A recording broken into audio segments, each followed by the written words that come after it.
Ladies and gentlemen, please take your seats and we'll get started.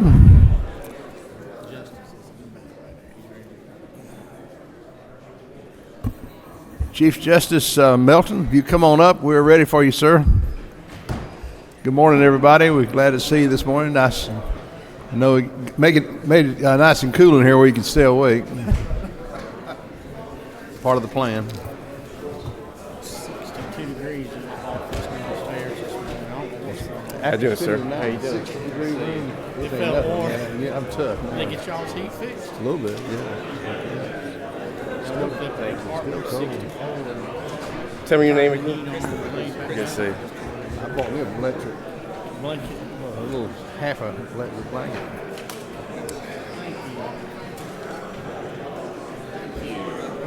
All right, thank you, sir. Good morning, Judge Melton. Good to see you this morning. Good to see you, Mr. Chairman. Floor is yours. Ladies and gentlemen, please give your attention to Judge Melton. Thank you. Mr. Chairman, if you're ready, I'll go ahead and jump in. It's an honor, as always, to be in front of you and in front of this body. As I understand it, you would like to hear about the budget presentation from the Supreme Court and then also of the Judicial Council, and I'll try to do both. We typically like to separate the two because there are some distinctions or major distinctions. I don't want the two to be confused, but I'll happily cover both.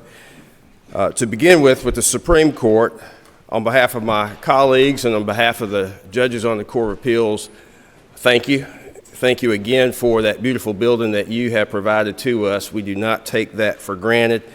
We thank you for your dedication and commitment to the Nathan Deal Judicial Center, the first building in the state dedicated to the appellate courts. Also want you to know that in addition to our court and the Court of Appeals, in that building we have the Court of Report of Decisions. That's the office that actually publishes all the decisions in the hard books and sends those decisions out to the online services that publish our opinions. They also do all the spading and detail editing of the opinions before they go out. And also is the Office of Bar Admissions that does all the testing for lawyers to be admitted to the practice of law. A couple of dates that I hope you already have on your calendar. I want to go over these with you just to make sure you know about them and hopefully you can attend. On January 29th, we have the legislative breakfast at 7 o'clock in the morning. January 29th at 7 o'clock in the morning. We want you to come. We want you to eat a little bit with us, but more importantly, we want to show you around the building. We want to show you what you have committed yourselves to, and hopefully you get a feel for what we've done and what you have done. We also want to show off some of the work that the inmates have done within the building with respect to furniture. Also on February 11th at 10:30 will be a dedication program. We have a guest speaker. That guest speaker will be Georgia's own Justice Clarence Thomas. And so he'll be speaking. We'll be outside February 11th, so dress warm. We wanted to accommodate everybody. And so February 11th, 10:30, Clarence Thomas. So please be there, and we look forward to celebrating officially ordaining the building. As far as budget is concerned, our budget items, our first items are largely pedestrian. We have requests for copiers in each of the chambers. You'll see how the building's laid out. The designers saw fit to put a copier in each chamber, so you'll see the budget request for that in an amount of $18,000. Other items that we've requested relate to cybersecurity. That's a big item for the judiciary. It's a big item for statewide. As you know, speaking to the other aspects of the judiciary, the administrative office of the courts had been attacked earlier last year. Spent a good bit of the year recovering from that attack. So the Supreme Court is also responsible for making sure that we maintain security within our system And so three of our requests actually deal with that. One of those requests is the Endpoint Detection Response Service. That's a malware and server protection device that calls for us to ask for $9,250. As I understand this in IT terms, this basically keeps rogue programs from running on the system. Then we also have requested a web application firewall in the amount of $10,000, and this, of course, catches and prevents attacks in the first instance. Just by way of example, we had a 24-hour period last year with the Office of Bar Admissions where we had 8,000 attacks. 8,000 attacks within a 24-hour window on the Office of Bar Admissions. That's just one piece of the operations that our IT staff supervises. As on a side note, we also have had many discussions about cybersecurity insurance. The executive branch has been able to procure through the Department of Administrative Services a global comprehensive cyber insurance package. The judiciary is more complicated, but we're making strides to go down that path. So we have created a task force, a cybersecurity task force that's chaired by Judge Coomer, who, as you know, is a reformed legislator. So he's chairing that initiative, and the idea is to figure out how to define the risk that exists within the judiciary that can be bundled and packaged in a comprehensive program, comprehensive policy. And so it's more complicated within the judiciary because, as you know, we have a mixture of state and local and county entities, but that initiative is ongoing, and we hope to report back to you shortly. Also in that supplemental request is the online research fee, the service that we have for Westlaw for $6,000, and then one-time printing and stationery and signage associated with the new building in the amount of $25,000. So that's the supplemental request. As it relates to the big budget, again, you'll see the copiers, you'll see the same amounts for the cybersecurity items and also for the Westlaw research. There's a new item which is really a placeholder. As you know, probably Justice Benham has updated, he's moved forward his time for departure. He'll be leaving our court at the end of February, beginning of March. And as a side note, to that side note, I want to add that we will sorely miss him, but I personally cannot express enough gratitude for his service to our state and what he means to me personally, what he means to our judiciary and moving us to the modern era that we're able to enjoy right now. But as it relates to budget, it just means that if the governor appoints a justice on the court who qualifies for the per diem mileage, we need a placeholder in the budget in order to be able to provide that reimbursement for mileage. So that's all that is. And that's in the amount of $10,000 for potential mileage reimbursement for whoever might replace Justice Benham in the event that they qualify.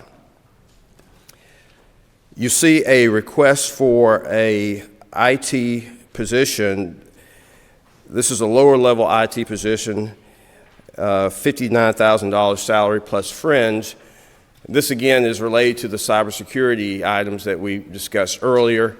It would not be purely for cybersecurity, but it will also provide additional coverage and support for maintaining the computer work that we have ongoing. We provide the backup for not just our offices, the Supreme Court, but also the Board of Bar Examiners, and all the testing that takes place, and also for the reporter of decisions. You'll see the request for a personnel manager. HR personnel manager. So this is something that's new. The Senate Budget Office in particular, Mr. Chairman, your office, has been asking our court and the Court of Appeals to think outside the box a little bit as we look at new positions. And the idea is that is whether we can share positions between the two courts. There's some similarities, some synergies that might be able to be gained. Not unlike what the House and Senate might do in some of its back office operations. So we've been asked to consider how we can combine services.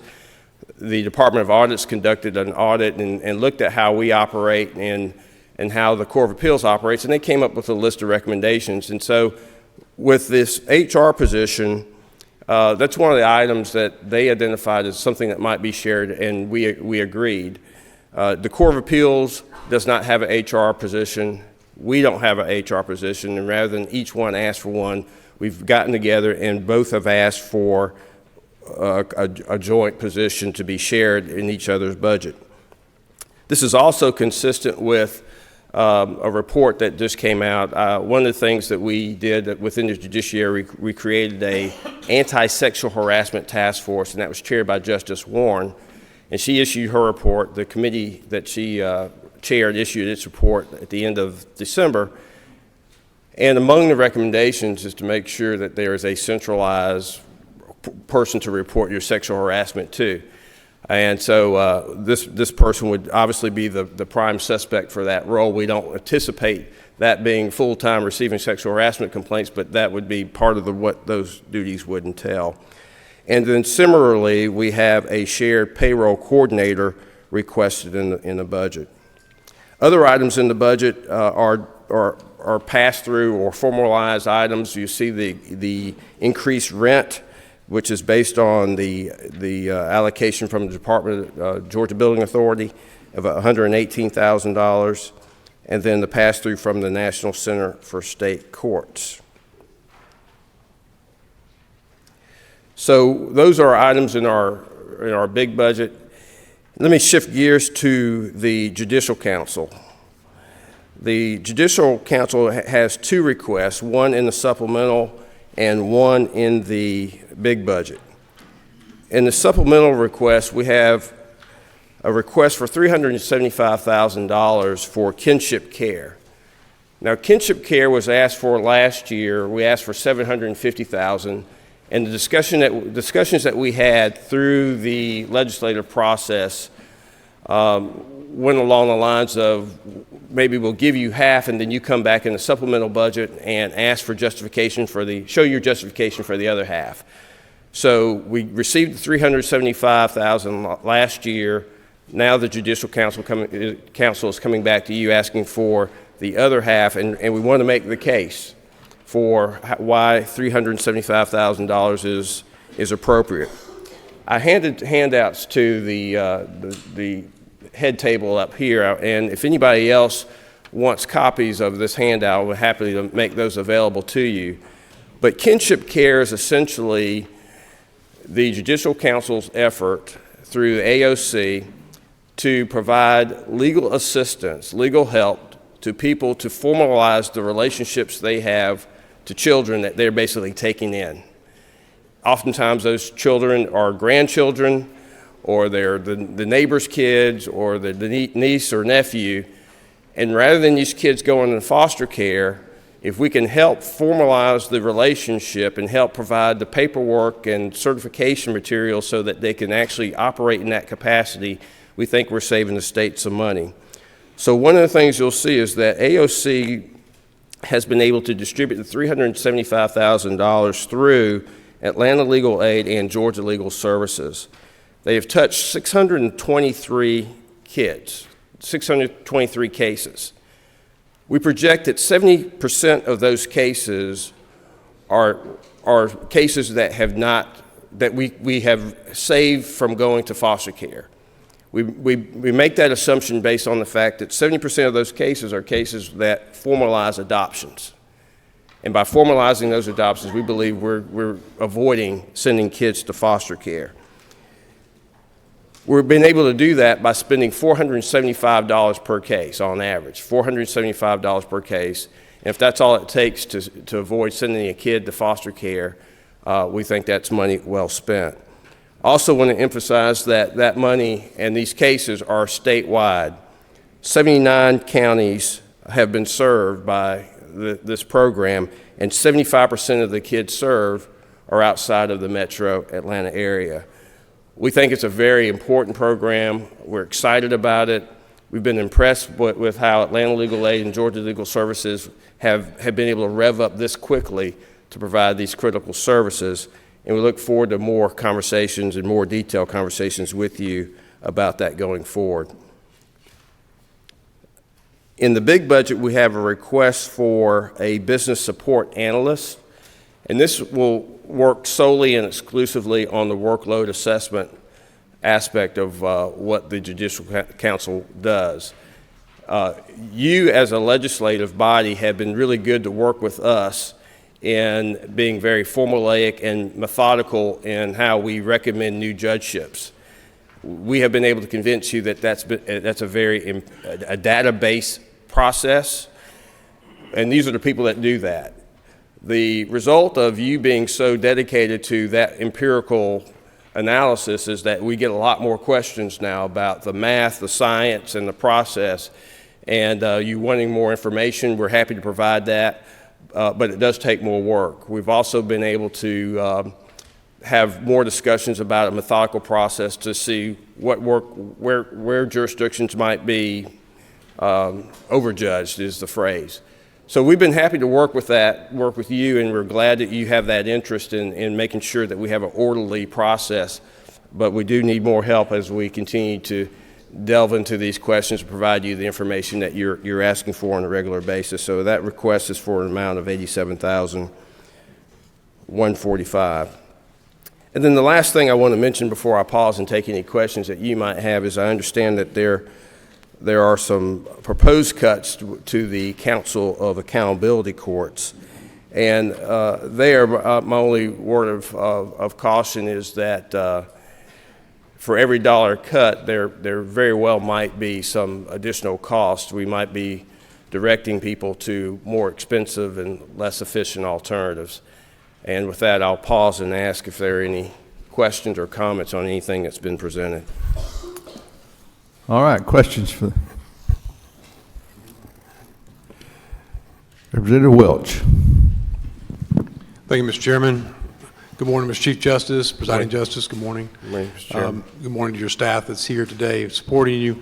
Thank you for your service to the state. I have a few questions, if I might. The first one being that since the jurisdictional shift of decision-making from the Court of Appeals to the Supreme Court, how has that enabled the Supreme Court to better address death penalty cases, also provide guidance to the bar and to the individuals of the state relevant to the precedent-making decisions that the Supreme Court has over Court of Appeals or trial court decisions? Thank you, Mr. Chairman. And I didn't mention who I have with me. I do have our Presiding Justice, David Namis, I have our Clerk of Court, Ms. T. Barnes, and our Fiscal Director, Ms. Regina Jones. To your question, thank you. The jurisdictional shift where the legislature moved certain jurisdictional items like divorce out of the Supreme Court to the Court of Appeals freed the Supreme Court to deal with larger, more constitutional items, but also more murder cases. So the thought was that conceptually, with the amount of jurisdictional items that shifted to the Court of Appeals, we would have thought that our caseload would have gone down. And in fact, it went up. And the reason why it went up is because we have direct appeals, and those direct appeals are murder cases that come to us automatically whether we ask for them or not. And for some reason, our direct appeals are extremely high. They just skyrocketed. So the first answer is the jurisdictional shift happened just in time, because had it not happened, we'd have been drowning. But because it happened, we were able to do what you just said, was manage the direct appeals, but also pay more attention to cert petitions, cases where the parties have asked us to review what's happened at the Court of Appeals level.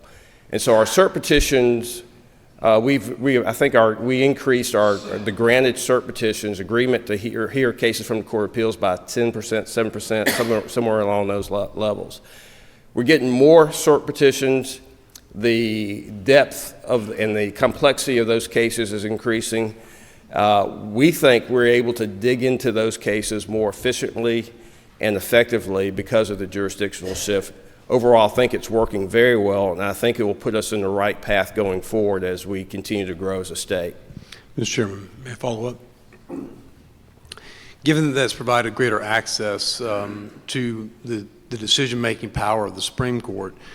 I do have some concerns and reservations about where we stand as a state in terms of access to our courts for citizens that are seeking redress in the form of a declaration that a government action is not constitutional or is not legal. That's a doctrine called sovereign immunity that is recognized by our courts to bar many, if not most, lawsuits brought by citizens against their government seeking that redress. Could you explain what impact that has had to that accessibility to the courts, in your opinion, because that's important fundamentally to gaining access to justice and access to the decision-making power that the judiciary provides? Thank you, Mr. Chairman. As you know, sovereign immunity is embedded in our Constitution, and it starts with the notion that you can't sue the state. It's a difficult question for me to get into as a member of our court, because we've issued decisions about where the lines are as far as what it takes for a citizen to be able to sue the state. And we are trained, and we try not to get into discussions about the nuances of how that works beyond what's actually laid out in our opinions. That said, the Constitution does lay out this general bar, and then it entrusts upon the General Assembly to strike the right balance as to when and how somebody might effectuate a remedy against the state. Representative Hughley. Thank you, Mr. Chairman. The Chief Justice, thank you for being here today. I just wanted to thank you for what you all are doing with the Kinship Care. Those families got to have basic stuff, even to put a child in school and that kind of thing. And by doing this, you help them, and you also help the children have a more stable environment. So I appreciate that. Thank you very much.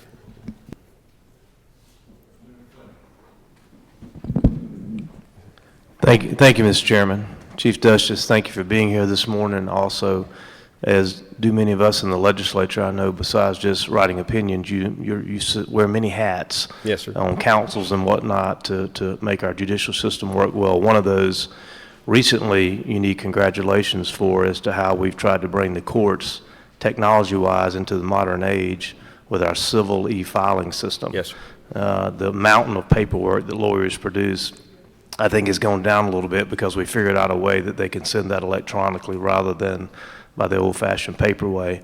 My inquiry goes into the second phase of that that I see, and that is expanding that e-filing, that not using paper, into the criminal part. Yes, of the justice system. I know when we had to make these decisions on the civil side, we bantered around the idea, should we form a government agency to do this, or should we turn to the private sector and partner with them? We decided to turn to the private sector and take that great technology minds out there, so to speak, that exists, and that's been very successful. So what I would ask of you is, will the courts, particularly in your leadership role, take a look at the criminal justice side and maybe shifting gears to look at the success we had on the civil side, and maybe rather than doing it through a government agency, let the private sector help us accomplish that with some of the monies that we have. Thank you, Mr. Fleming. I can give you an update on what's happening in that space. There's been really a good amount of work already. A program called CJEP, Criminal Justice Exchange Project, that is attempting to do just that, which is to provide electronic filing on the criminal side. And one of the reasons why it's more important in the criminal side is because data gets transmitted from law enforcement to the sheriff's office, to the public defender, to the prosecutor, to the court, to the Department of Corrections, to pardons and parole, to probation, and sometimes that data is not consistent. If people have to transmit it and re-enter or rewrite something. But with a comprehensive system, that data transfers automatically and seamlessly without data entry errors. So you don't have the problem of somebody sitting in corrections for extra 6 months because somebody thought it was a 8 instead of a 2 or something like that. But you see the number of players that are involved in having a system like that, and those players exists at the local level, at the county level, and at the state level. So CJEP has tried to create a common language that all the systems, no matter what you have, can speak to one another and populate everybody's database automatically. So there are 4 pilot projects that have been successful in implementing this program, and it shows great promise in those four circuits. The trick is, how can we go live and go broader than that? So I appreciate that, and that'd be the next big thing to really move our judiciary forward. I agree with you. Thank you, Mr. Chairman. I wanted to thank you for the Kinship Care because it is working, but I'm having more incidences of adults. Senior adults are being abused, and we're looking and having fights within families. And does that apply for elder care or only for children? This is only for children. All right, thank you. Seems to be all the questions, Mr. Chief Justice. We appreciate you coming today. Appreciate your service, sir. Thank you, Mr. Chairman. Thank you. Ladies and gentlemen, let me remind you, if you're not a member of the committee and you see a committee member standing in the back, I'd appreciate it if you give up your seat. The committee members, by serving on the committee, commit to time, and we appreciate them being here, and they need to be able to have a seat. So if you're not a committee member and you're sitting in a seat, we'd appreciate you giving that up to a committee member.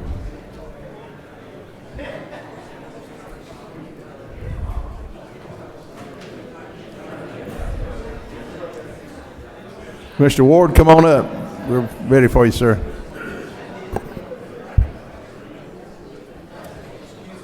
Tim. Hey, buddy.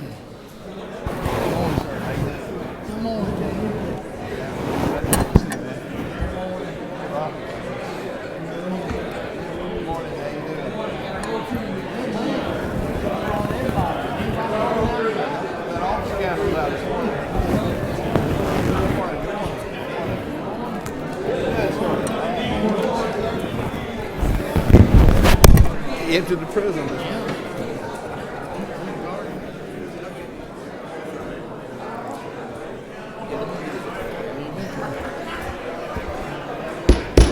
Ladies and gentlemen in the back, if you'll get in or out. Mr. Doorkeeper, if you get that door shut, we'd appreciate it. Please give your attention to Commissioner Ward. Commissioner Ward, we're glad to have you this morning. Welcome. Good morning, Mr. Chairman. First of all, I want to kind of introduce my team real quick. I've been commissioner for a little over a year now, and so I've made some organizational changes. Recently, I promoted Ricky Myrick to my chief of staff right there. Also, I promoted Amended. He's now the assistant commissioner for facility operation for the state of Georgia, so he handles all the day-to-day for all the state prisons. We have Alan Watson, who's my CFO, deputy of admin. We have Randy Sauls, who's my assistant commissioner for health services, and has Jay Sanders, who's my assistant commissioner for inmate services. So those are basically my core guys who really handle a lot of things for me. And first of all, thank you for giving me this opportunity this morning to present the Georgia Department of Corrections amended fiscal year 20 and FY 21 budget overview. First of all, I would like to start by providing an overview of key metrics for the Georgia Department of Corrections. We presently have 34 state prisons, 8 detention centers, 13 transition centers, 4 private prisons, 22 county facilities, 11 RSAT facilities, and the RSAT is that Residential Substance Abuse Treatment Program. And we also have 2 integrated treatment facilities, and those facilities are for those individuals who have a dual diagnosis, a mental health and a substance abuse issue. Presently, our current inmate population right now is 53,670 offenders in my charge. Of those 53,000 offenders, 71% of those offenders were convicted for a violent crime or a sex offense. We have 14,806 validated gang members in our charge, okay? The current length of sentence is just over 12 years for those offenders in my charge. 60% of the offender population is serving a sentence of 15 years or more. Of those 53,000 offenders, we have 9,421 that are serving life sentences. And of those 9,421, 1,635 are serving a sentence of life without parole. We also have 11,926 offenders that have a mental health diagnosis. Of those, 13,000 in our charge has a chronic illness, meaning they either have heart disease, diabetes, respiratory infection, COPD, cancer, or HIV.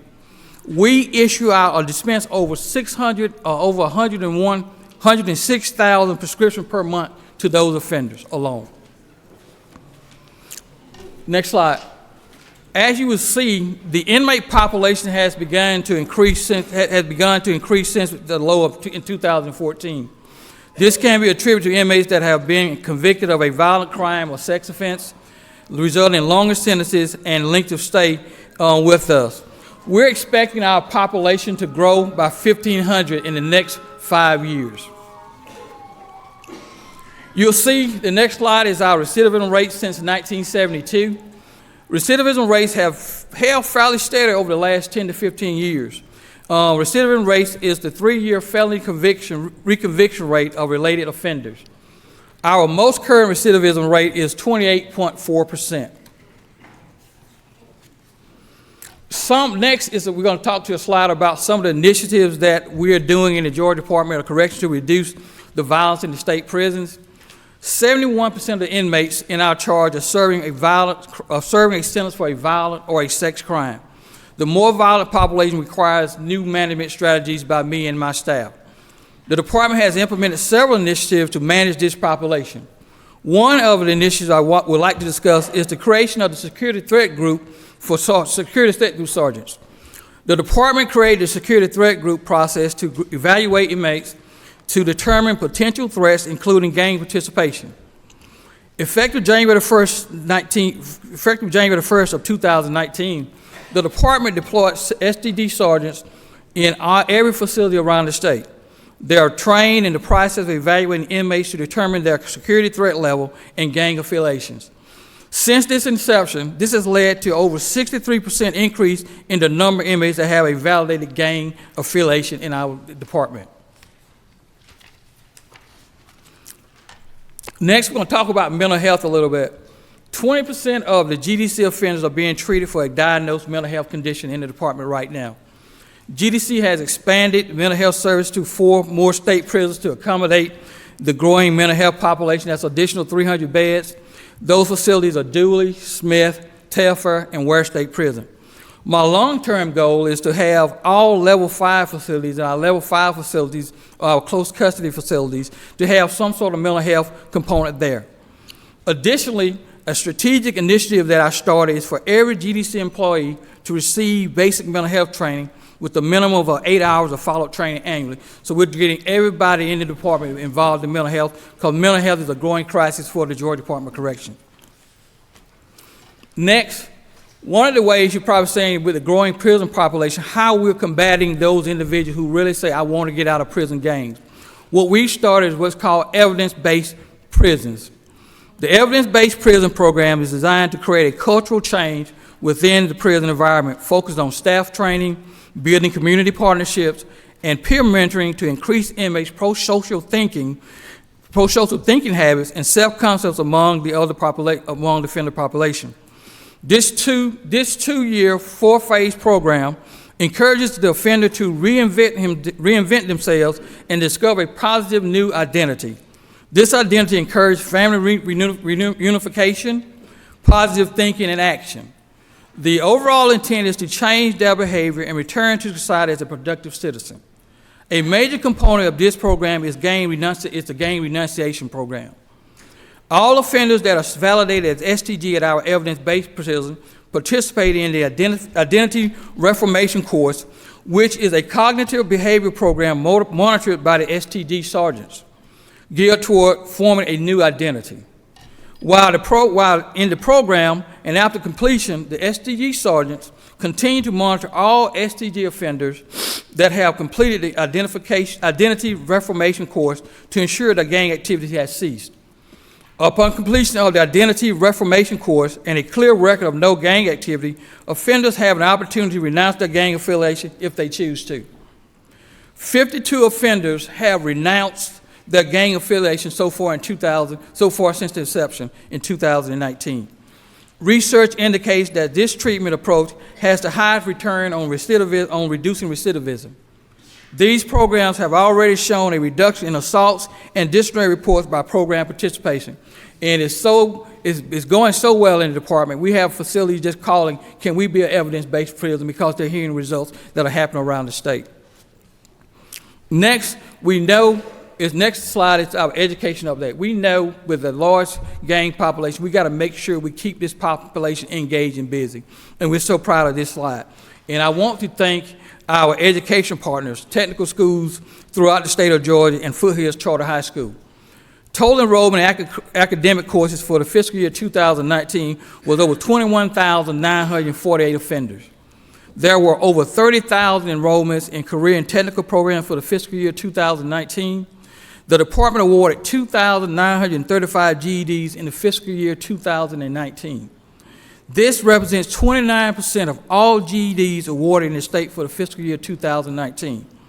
Career and technical completions increased by over 189% from fiscal year 2018 through 2019. We also had 85 high school students, had 87 high school diplomas were awarded in fiscal year 2019, with over 300 graduates since inception, meaning that an offender that's 22 years or less, if he wants to get a high school diploma, through Foothills Charter High School, they can get a high school diploma. Also, GDC has partnered with DDS to provide an initiative about supplying secured identification to those releasing offenders back into society. Since its inception in 2016, we've issued over 25,712 driver license or state IDs to offenders, 42,483 birth certificates, 28,110 Social Security cards. So we're making sure they had that identification in their hand when they were released from our facility so they will not reoffend. Next, I would like to review our amended FY20 and amended FY20 and FY21 budget submissions. These are detailed on pages 141 through 145 of the governor's recommendation. Budget changes for amended fiscal year 20 is a total reduction of $45,788,219. For fiscal year 21 is a total reduction of $56,715,448. My goal with this budget submission was to improve the efficiency and effectiveness of the organization by leveraging technology and eliminating duplication of services through improved business processes to ensure our core mission was accomplished. For expediency, we have consolidated our budget recommendation to categories. We can provide more detail on specific items during the subcommittee meetings. First, the statewide changes. Amended fiscal year 20 saw an increase of $942,844 in self-insurance premiums. FY21 saw a reduction of $1,742,280 for TRS, guest assessments, and cybersecurity insurance. FY21 statewide, we saw $10,845,690 for team members making $40,000 or less. Currently, over 6,800 staff are eligible for a recruitment and retention increase, and that's real big shot in the arm for the Georgia Department of Corrections. Also, we're leveraging technology. Timekeeping. Our current system does not provide real-time management information for managers and supervisors to monitor hours worked. In fiscal year 19, we spent over $26 million in FLSA overtime payout. The department piloted Chronos in one location that resulted in over 50% drop in FLSA overtime at one facility. The department has started the transition to Chronos and will be completed by the early fiscal year 21. The total fiscal 21 savings are projected to be $16,847,802 projected savings. As we continue about leveraging technology, we're going to talk about virtual courts. GDC currently transport offenders to and from court for more than 17,000 544 hearings per year, which equals about 39,800 round trips. Video conferences for these hearings, as well as many more cases, provide savings and other benefits. When we talk about those 35,800 miles of round trips, we're talking about 2 correction officers both ways with those individuals. Or either you're talking about a road deputy in a small community being brought out of that community to come to our facility to pick somebody up and take him back to court. With the virtual court, we're eliminating a lot of that back and forth movement, and also we're enabling those local small communities that road deputy can spend his time in that community helping that public defend and do what they need to do. We're projecting a savings in the amended FY20 budget of $1.3 million, and for fiscal year 2021, we're projecting almost a $3 million savings by going to the virtual court.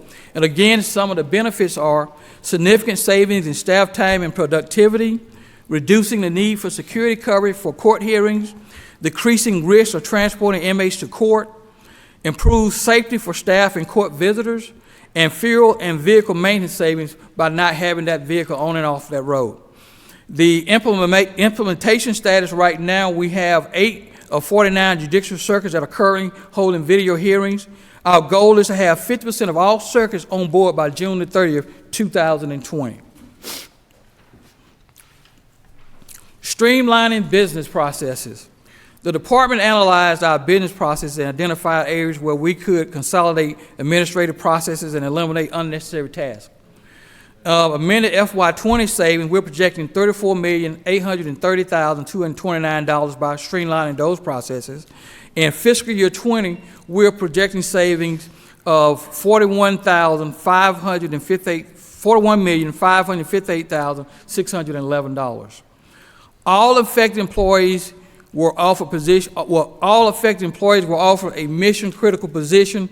Only 23 employees chose not to take those jobs offered in those critical mission positions and decided to leave the department.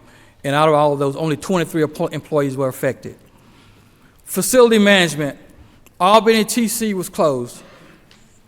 The facility in Albany was in disrepair. The roof leaked, it had structural issues. 38 staff were transferred to other positions in the area, and 112 male inmates were transferred to other transition centers in the area. The amended FY20 savings for that move alone was $1,562,175. The fiscal 21 savings projected to be $3,124,157 by making that move. Also, we're completion of the Metro Reentry Facility Phase 3. That's going to be 2 more reentry dormitories and TC dorms. So we're filling the void of closing that Albany TC by opening up the Metro TC with 2 dormitories, and that's going to be over 400 additional beds. Operating funding for that is $7,197,555. Next was revenue increases to other funds offsetting state appropriations. Work details. Amended FY20, $1,106,000 for the amended FY20. For FY21, $4,916,258. Current reimbursement rate does not cover current cost of our COs on those details. This increase will cover actual cost of the COs on those details. Commissary. Amended FY20, we increased the commissary by $1,482,897. In fiscal year 21, we're going to increase that by $3,549,377. That's only an increase of 2 cents per item on items sold in the store. The average pricing is a minimum of 40% less than what is the regular retail price of those items in the real world. Mr. Chairman, that concludes my presentation. If you would like to answer any questions at this time, if there are any questions.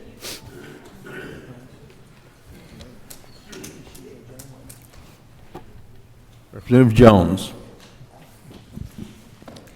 Yes, my question is, do you have any plans for Butler in Taylor County? Thank you, Ms. Patty Bentley, for answering that question.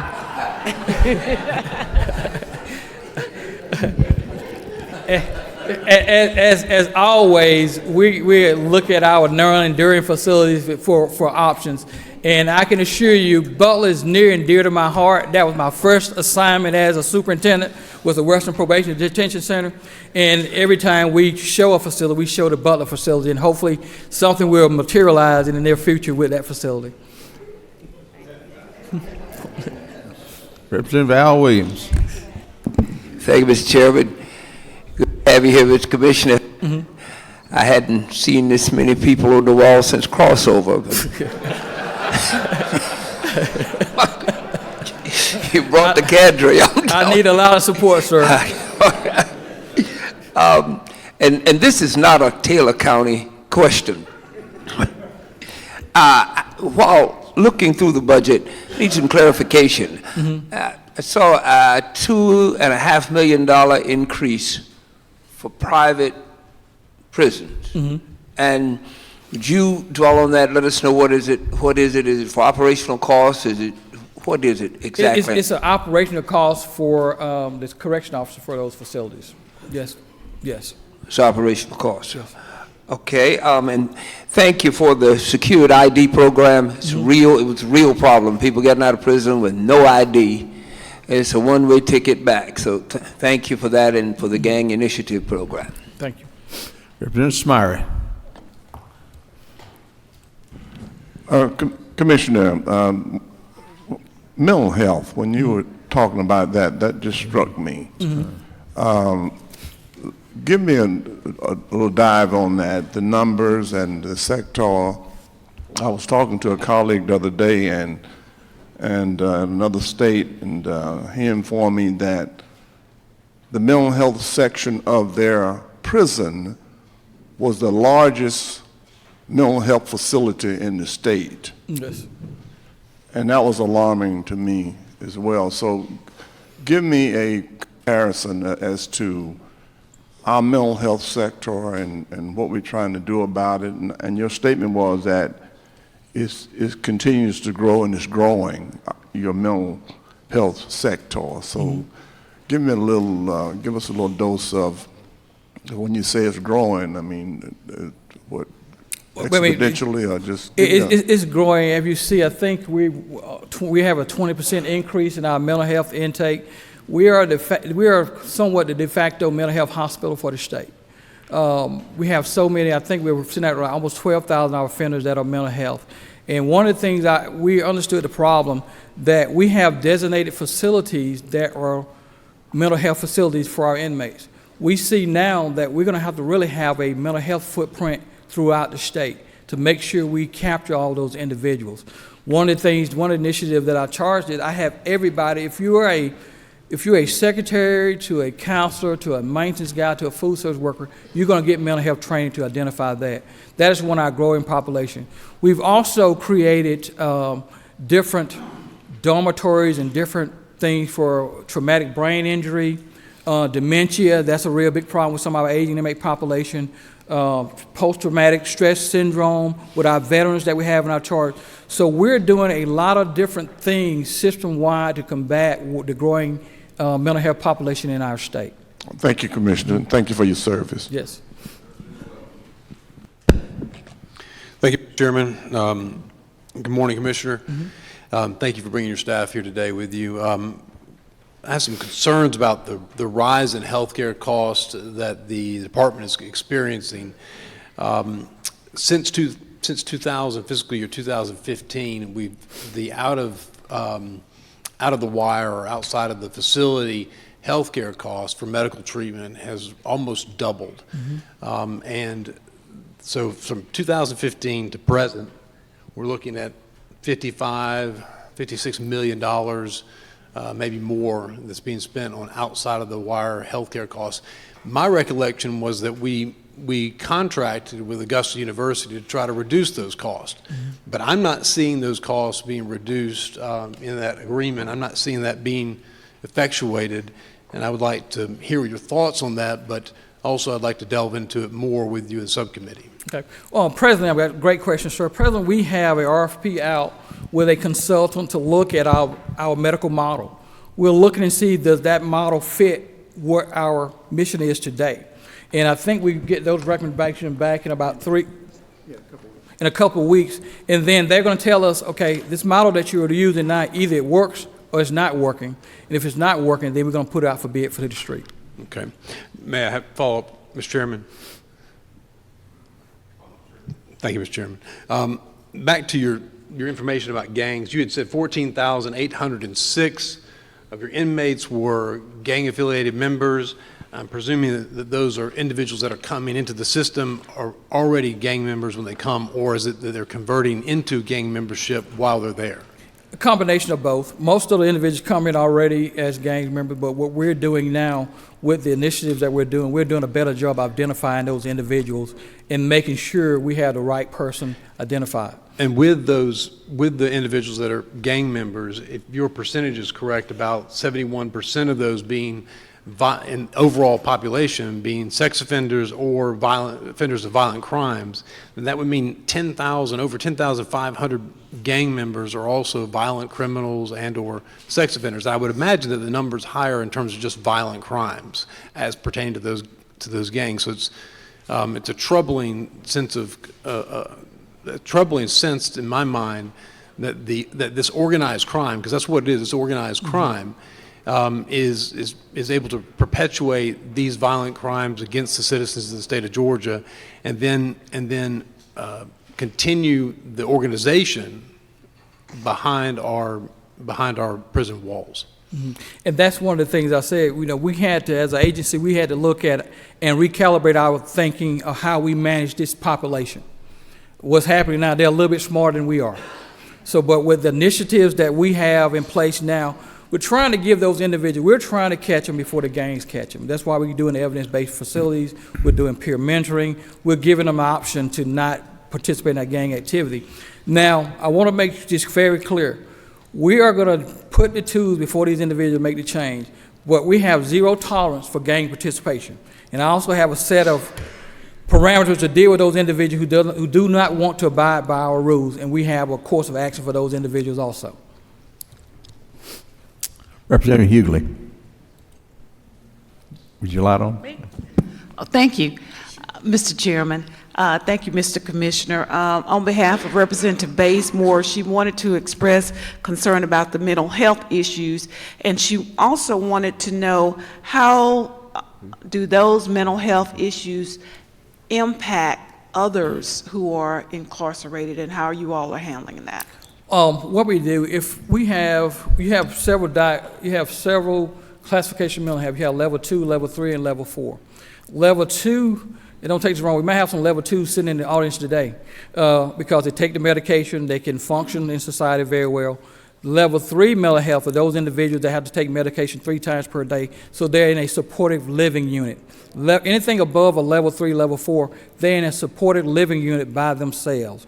And everything that's a level 2, if they're taking their medication and compliant, they can function daily in general population. So we make sure we have a strategy to identify those individuals and put them in a position that they're not hurting themselves or hurting other people.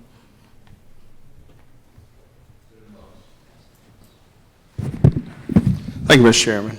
Thank you, Commissioner. I would like to commend you and your team for your outstanding responsiveness whenever I call about questions on the inmate or update or whatever is happening.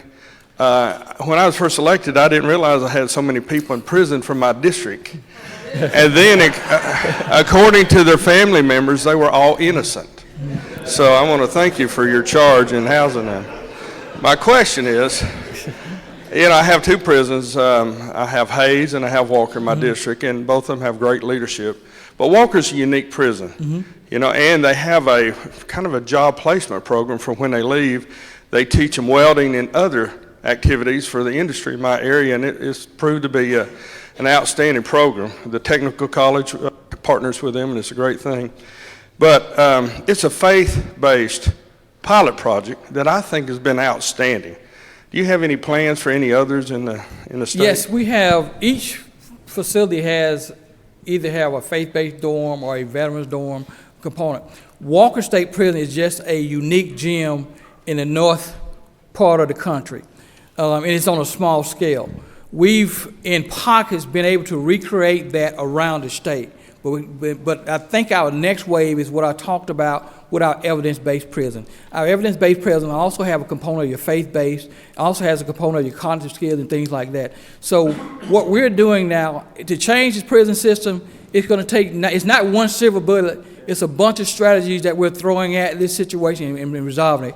And Walker is one component, as well as our evidence-based prisons is another component. Well, it's definitely working there, and thank you for your leadership in that regard. One more question. You know, you house the largest law enforcement division, I guess, in the state of Georgia. Mm-hmm. I can't remember the number of how many corrections officers you have. 12,000. 7,000 right now. That's a bunch. Yes. So anyway, in the past, keeping them employed has been a problem because our entry-level pay has been kind of low, and I'm hoping one day we can put it where it needs to be. But what is your turnover rate currently? Right now, we're at 40% of turnover rate, but we did have one glimmer of hope this past month. I think we're negative 56 to the good. So it's a big ship, and we're turning it very slowly.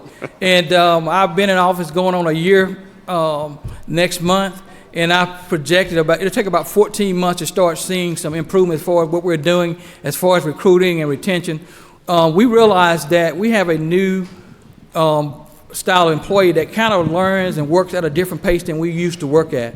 One of the things that we had to do to kind of combat that, we start opening up cyber cafes in one of our facilities. And that has been a really, really big hit with some of the younger employees because, you know, the first thing they do when they leave work, they grab their cell phone. They're disconnected when away from that cell phone. So we've started doing cyber cafes. We're doing family days at each of our facilities for those individuals, bring the families out and experience where they work at. And those have started yielding some results. Like we said, we had a net gain of 56 last month, which is positive signs for the Georgia Department of Corrections. Well, again, thank you for the outstanding work that you and your team are doing, and I'm very grateful for that. Thank you. Thank you.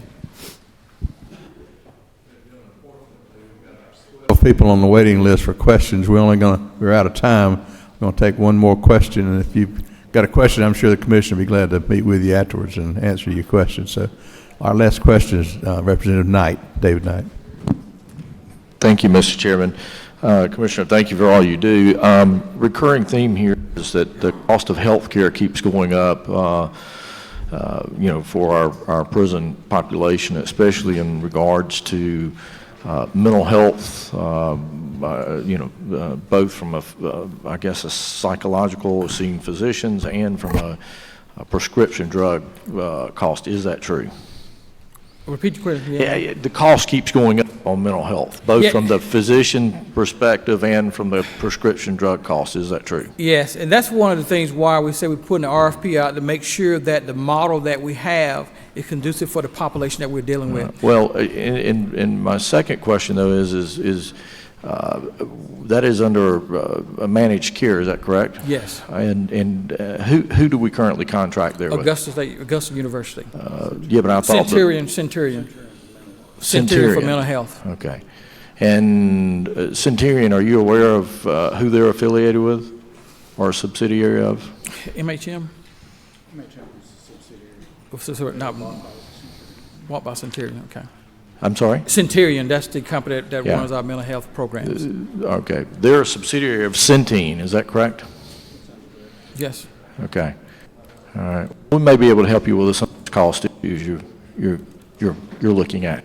Okay. Thank you. Well, appreciate that. Thank you. Commissioner, we thank you very much for coming today. A lively discussion. There again, ladies and gentlemen, if you need a question answered, just see the commissioner out in the hall and he'll be glad to answer it. Thank you very much, Commissioner.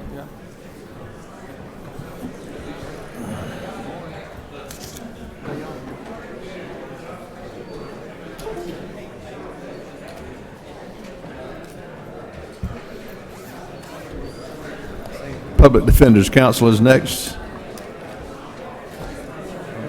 No presentation.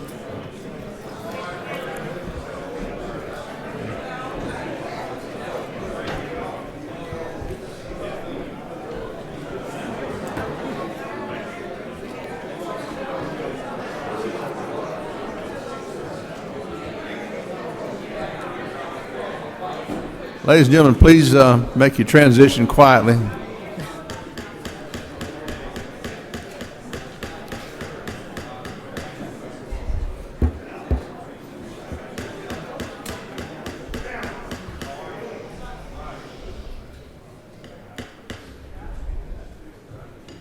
My dad used to lobby for the school bus drivers up here, and he would tell people at the end of the session, if you get down to Regional, stop by and see me. If you get sent to Regional, I'll stop by and see you. That's back when there wasn't but one prison. Ms. Rogers, thank you very much for being here today. We appreciate it. The floor is yours.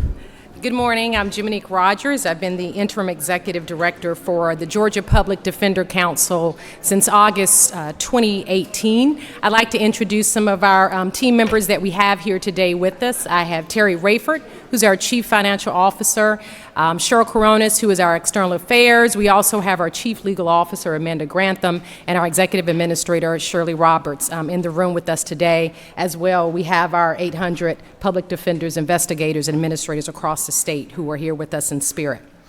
We appreciate the opportunity to meet with the committee today and discuss our budget. As background, the Georgia Public Defender Council, GPDC, is responsible for ensuring the constitutional and statutory obligations of the state to provide representation to indigent defendants. This representation is provided in superior courts, which are on the county level, juvenile courts, accountability courts, and the appellate courts throughout the state. Additionally, we're required to provide representation in every case where a death penalty has been noticed by the state, as well as providing representation in any case where the defendant has been found incompetent to stand trial or not guilty by reason of insanity. And as you heard earlier with Chairman, the Department of Corrections statistics, we do have a crisis in our criminal justice population regarding mental health issues. Public defenders ensure the quality of representation, the effective operation of the courts, and the integrity of our criminal justice system. And we do that as an integral part of the judicial system along with the judges, law enforcement, and the community organizations. And we appreciate the opportunity to follow the appellate courts and Department of Corrections because we work within that space. The work that we do is represented in the number of cases that we handle for the state each year. In FY19, we opened approximately a little over 144,000 new cases across the state. This was an increase of 8% over the prior fiscal year and 12% over FY17.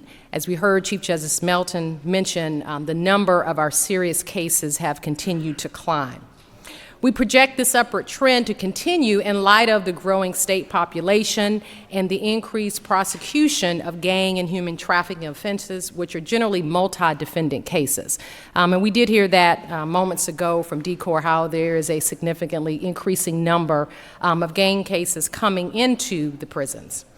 Like hospital emergency rooms, the public defender offices, we take every qualified client that comes through the door. We essentially have a duty of care for each of those individual clients.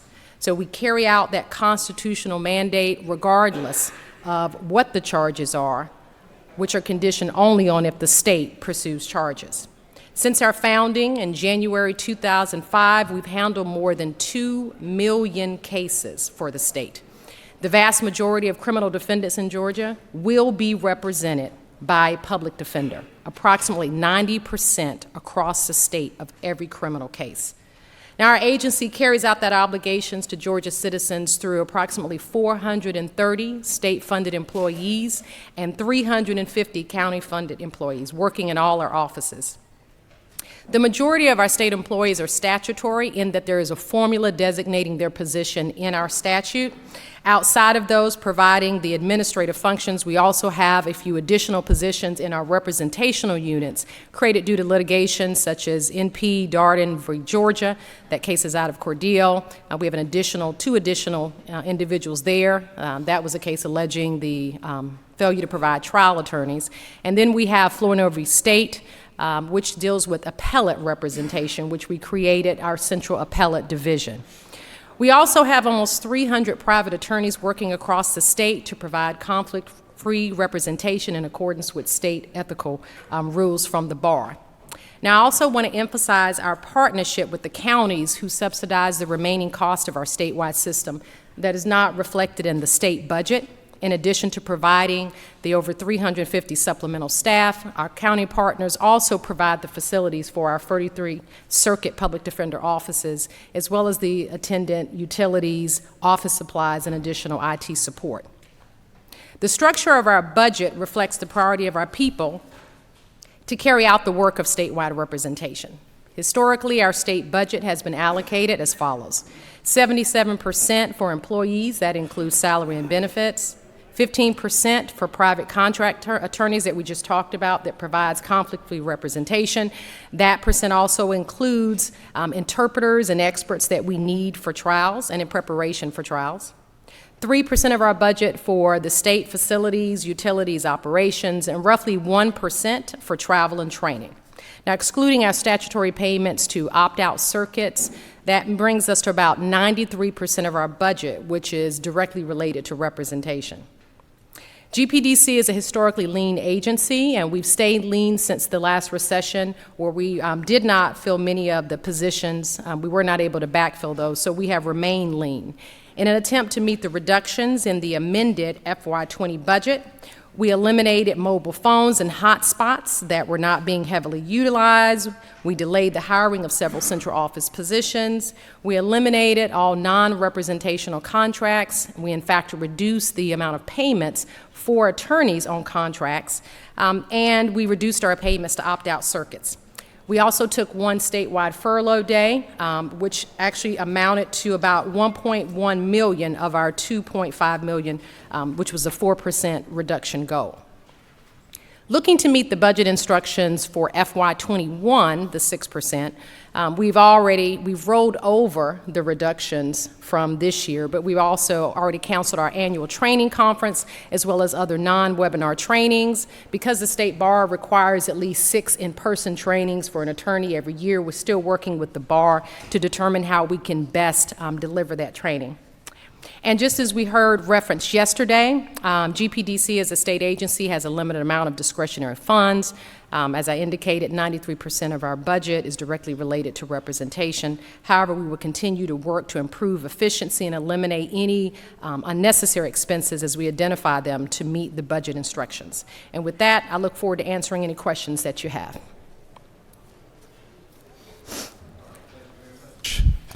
We have a few questions. Representative Welch. Thank you, Mr. Chairman. Director Rogers, good morning. Good morning. Good morning to your staff. Thank you for them being here today with you.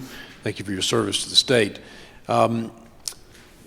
Just to be succinct about this, what your department provides is a constitutional defense for those who could not otherwise afford one. Is that correct? That is correct. And in providing that constitutional right and ensuring that that constitutional right to a defense is provided, your personnel has to be present in court. Is that correct? That is correct. And then if you're taking furlough days, then that means that those individuals would not be working and thus would not be in court to provide that defense. Is that fair to say? That is correct. Are you able to schedule that with judges so that you're not interfering with the justice that individuals are entitled to in our court system? What we did last year, we worked with our CPDs who reached out to their judges to explain to them the situation and attempt to, as I said, we only had 1 day of furlough, so that was, I think, a little easier to manage. Part of the challenge that we have is that when individuals are arrested and they're detained, we're on the clock to show up many times in court, so it causes a shifting. Beyond the 1 day that we dealt with before, once you get into multiple days of dealing with that, it becomes more of a problem because the defendant's rights have to be afforded in a timely manner. When there's speedy trial demands on the table, then there's other things that come along even when you're actually into the trial stage. One more question, Mr. Chairman. Quickly, please. Yes, sir. To be clear, though, what you're providing is not necessarily this. We have a presumption of innocence, but you're providing a check in the system. You're providing a check in the judicial system to ensure that the state makes its prosecution in a fair and deliberate manner, and that provides the evidence of someone's guilt, if indeed they have it, in order to ensure that someone is prosecuted and justice is actually administered, both in the sense of the defendant getting their constitutional rights protected, but also in light of the victims that are there, that if indeed the defendant is proven to be guilty of the crime, that the evidence supports that finding. Is that fair? Yes. Ladies and gentlemen, we've got 9 or 10 questionnaires left and about a minute and a half, so we're going to go as far as we can. You quickly ask your question. Representative Hughley. Thank you, Mr. Chairman. Madam Director, thank you. You've already spoken to the furlough days, but I'm very concerned about the effect of hiring freeze. What effect will that have on your agency, and the reductions in the operations budget? Bottom line is, can we assure in this budget that people who are accused and need the services of the Public Defender's Office are going to get those services? To be honest, I cannot guarantee that. We will work to the best of our ability to identify efficiencies. Representative Bruce. I think she may have already answered my questions, but I'm going to put on my long distance glasses. No, it's okay. But you know, the furloughs is what I was going to ask about. The furloughs. Are you anticipating any increase in the number of people that have to be furloughed either this year or next year? Our instruction has been that we are not seeking and we should not furlough. You should not. Okay. Thank you. One more question, ladies and gentlemen. Representative Fleming. Thank you, Mr. Chairman. Thank you, Director. My question is about your budget and how much of it comes from the state and how much it comes from the counties. In Augusta, for example, we built a brand new building and provide staff. How does this vary across the state, and can you put a percentage on what your budget needs come from the counties? Let me talk about tangibly what the counties provide, because the county partnership is very significant for us. As I said, the counties provide the facilities and the equipment, the IT hookup for all of our circuit offices. So that's all county funds. It's not reflected in any budget. We don't have an actual cost on that, but we know that that is significant. In addition, the counties supplement the offices as they're able to across the state with additional attorneys, investigators, and admin, because the pace and the volume of cases in any circuit is not necessarily reflected in what our statutory formula are. So we give the minimum number of state attorneys, investigators, and admin in any circuit. So across the state, it ranges. It may range from, in Cordele, and not to pick on Cordele, but we've worked with them significantly. It may range to about 10 to 25%. In other circuits, it may range up to 80-some% of what the budget of that circuit is. Our budget for each circuit is flat, so it ranges across the state, but the county partnership is significant, and their contribution is significant. Ms. Rogers, we appreciate very much you coming today. That's an impressive presentation. Thank you very much. Thank you. Our next speaker is going to be the Department of Community Supervision, Commissioner Michael Nell. Commissioner, come on up. Thank you, sir. Good morning, Chairman England and Chairman Hill, and thank you for the opportunity. Members of the committee, I've never heard a complaint about a short presentation, so I will work to indulge you there. Before I go into the budget, just a little bit of an overview of DCS and what we're up against. We're responsible for supervising just over 230,000 convicted felons that are on parole or probation in the state of Georgia. We lead the nation in the number of individuals under community supervision and actually have the highest caseloads of individuals in the entire nation. We have a complement of 1,950 staff, approximately 1,500 are sworn. But really what I want to share is how blessed we are to have committed, personal, and competent staff. The average age of an adult offender under our supervision is 34 years old. And here's the challenges our officers are up against day in and day out. For 34 years, this individual's had many opportunities at many systems within the system itself, whether it be home, whether it be community, whether it be schools, whatever the case. Somewhere along the line, They have failed, and perhaps systems have failed. And then here comes an individual laid at our doorstep with the charge to fix them. Fix them. What I'm proud of, more times than not, despite having the highest number under supervision, despite having the highest caseloads, our officers and our staff do just that more times than not. I never want to miss an opportunity to praise their good work. Many of you have gone on ride-alongs. I think you would attest to the fact that they are a professional, competent group that works to keep Georgia safe. For the budget reductions in amended fiscal year 2020, where our cut is $7.4 million. Fiscal year 2021, it is $10.4 million. 3 ways that we have addressed this: through operational efficiencies, strategic workforce management, and evidence-based decision-making. I have a breakdown of each one of those areas. But again, the totals are $7.4 million for amended fiscal year and $10.4 million for the fiscal year. What I want to spend time on is sharing with you how we plan to do that. Under operational efficiencies, and many of these, in fact, all of these have already been implemented, we want to reduce office supplies and non-essential travel. Makes sense in times like this, that you pay a little closer attention to those issues. We want to reduce physical footprint by emphasizing a distributed workforce model by capitalizing on technology. Some have heard the word virtual office. Some have heard closing offices. The bottom line is we will continue to have an operational footprint in every judicial circuit across this state. Services will continue to be delivered. The manner in which they once were, by having a physical location in some areas, may change, but we're able to make that change by leveraging technology. Of course, renegotiating contracts where it is feasible, taking a hard look at those. The second is strategic workforce management. In the old days, I should say, prior to these budget cuts, if a circuit lost a position, they got a position.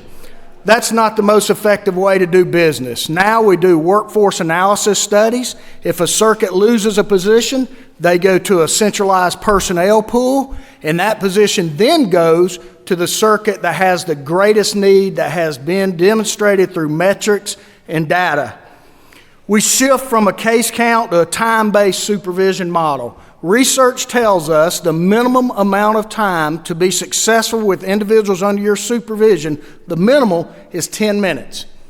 In reality, it is 20 to 30 minutes. Time is the driver of everything we do. It's not about contacts, it's what you are doing when you're making that contact. So we move from a case count model to a time-based model to help us be more effective and efficient. Third, on the evidence-based decision-making, we have eliminated non-statutory functions. We have eliminated functions that it is not within our purview or scope. Many of you may recognize it as mission creep, but if somebody else can do it and they have the statutory authority to do it, they can do it. We will no longer be providing those services. Consolidating internal and external duplicative functions.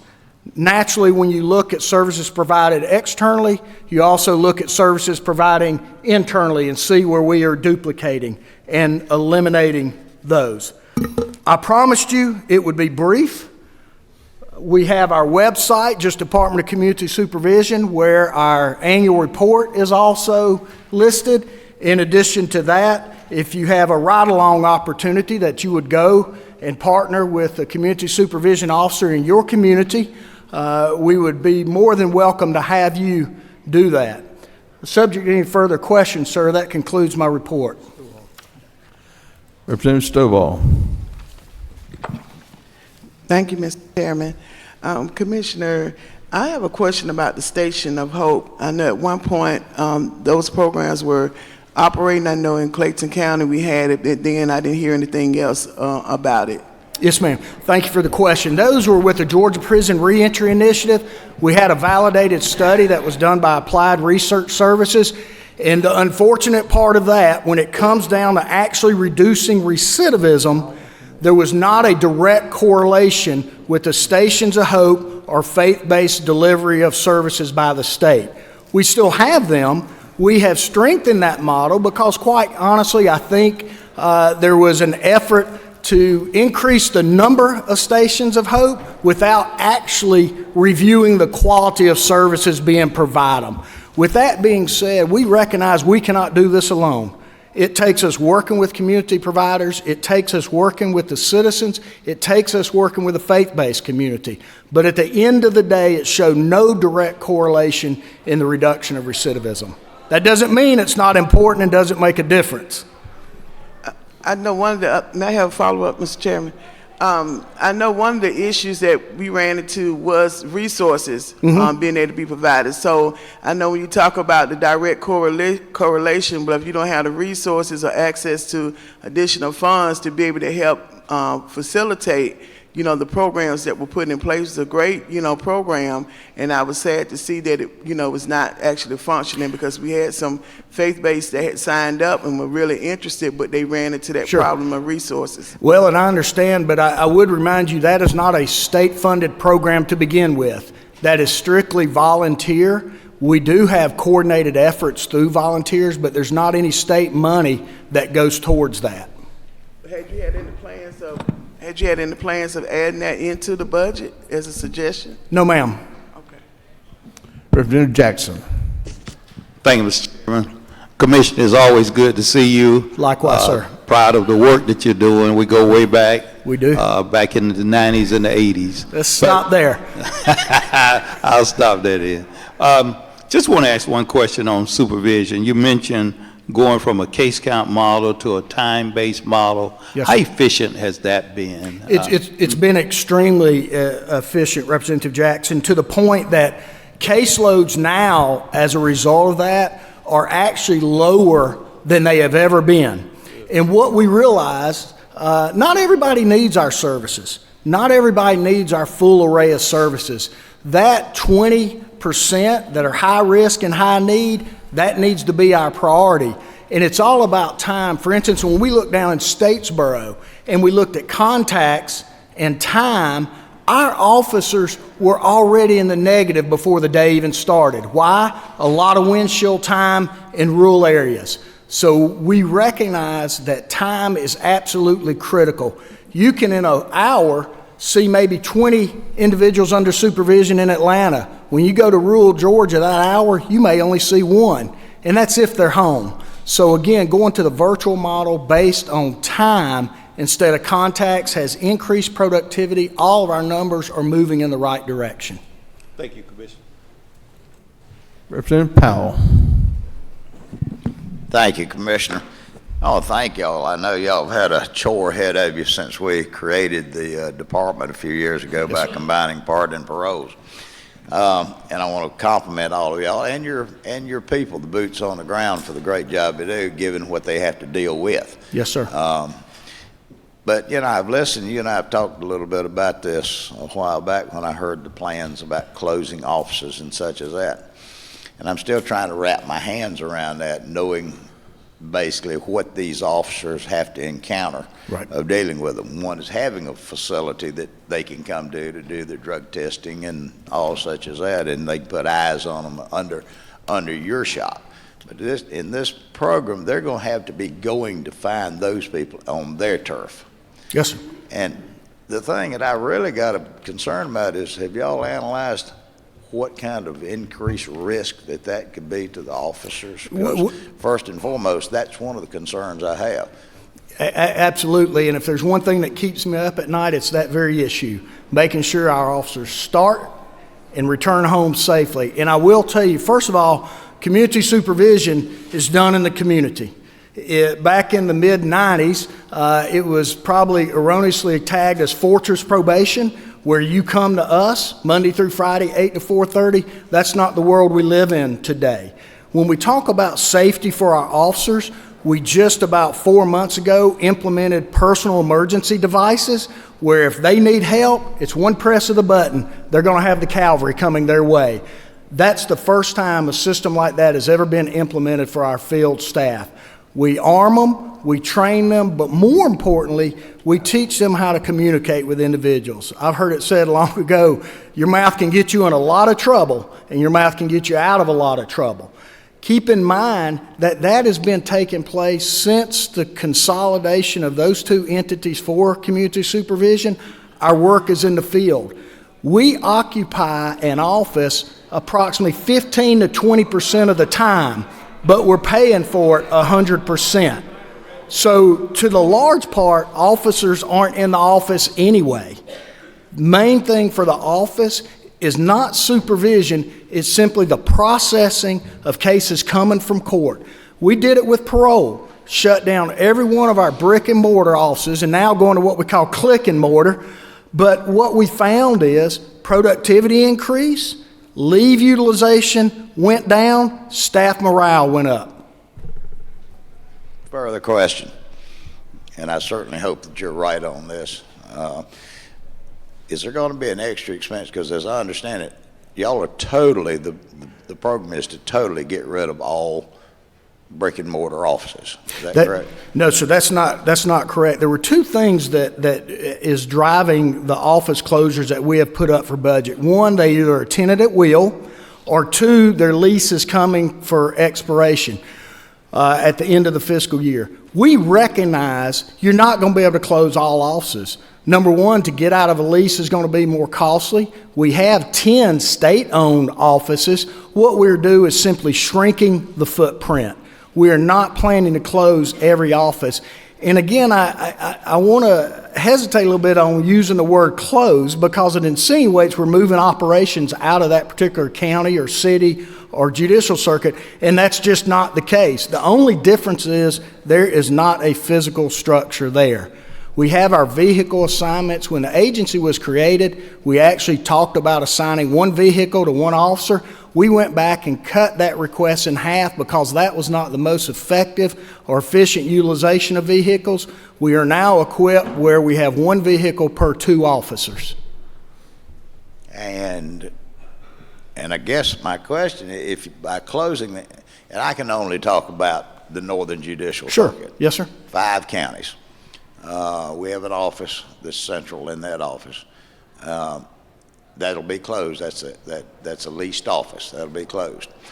I'm trying to remember how many we've got. I think we've got 18 or 19 officers that work in that area. How will they be making up? Where will they report to? If you have half the number of cars for the officers, so right. Where will they report and switch over and such as that? Are you talking about the officers? Yes. That's the other thing when you look at fuel savings. Think about this. You had an officer living on one side of the county. They would drive into the office to get that state vehicle to sometimes go right back from where they came. Now they park them at a governmental office or a secured location. They work the schedule out amongst officers. And keep in mind that with a virtual office model, all of our supervision is geographically based. We don't have folks crisscrossing in the county. We're assigned by geography for that very reason, where we're saving fuel, we're saving wear and tear on vehicles, and we're increasing capacity to supervise offenders in the field. But there won't be, in our case, there won't be any office for those officers. They'll have to go to Athens or somewhere. If they have a need to go to an office. And Representative Powell, I'll share with you on the drug testing, that was a challenge we ran into. We are now moving towards a buccal swab instead of a urine collection. It makes it safer, it's quicker, and it's more focused on the specific drug testing that we're targeting for that individual under supervision. Thank you. Yes, sir. I appreciate the job your folks do. Thank you, sir. Thank you, Mr. Chairman. Mr. Commissioner, thank you for being here this morning. Yes, sir.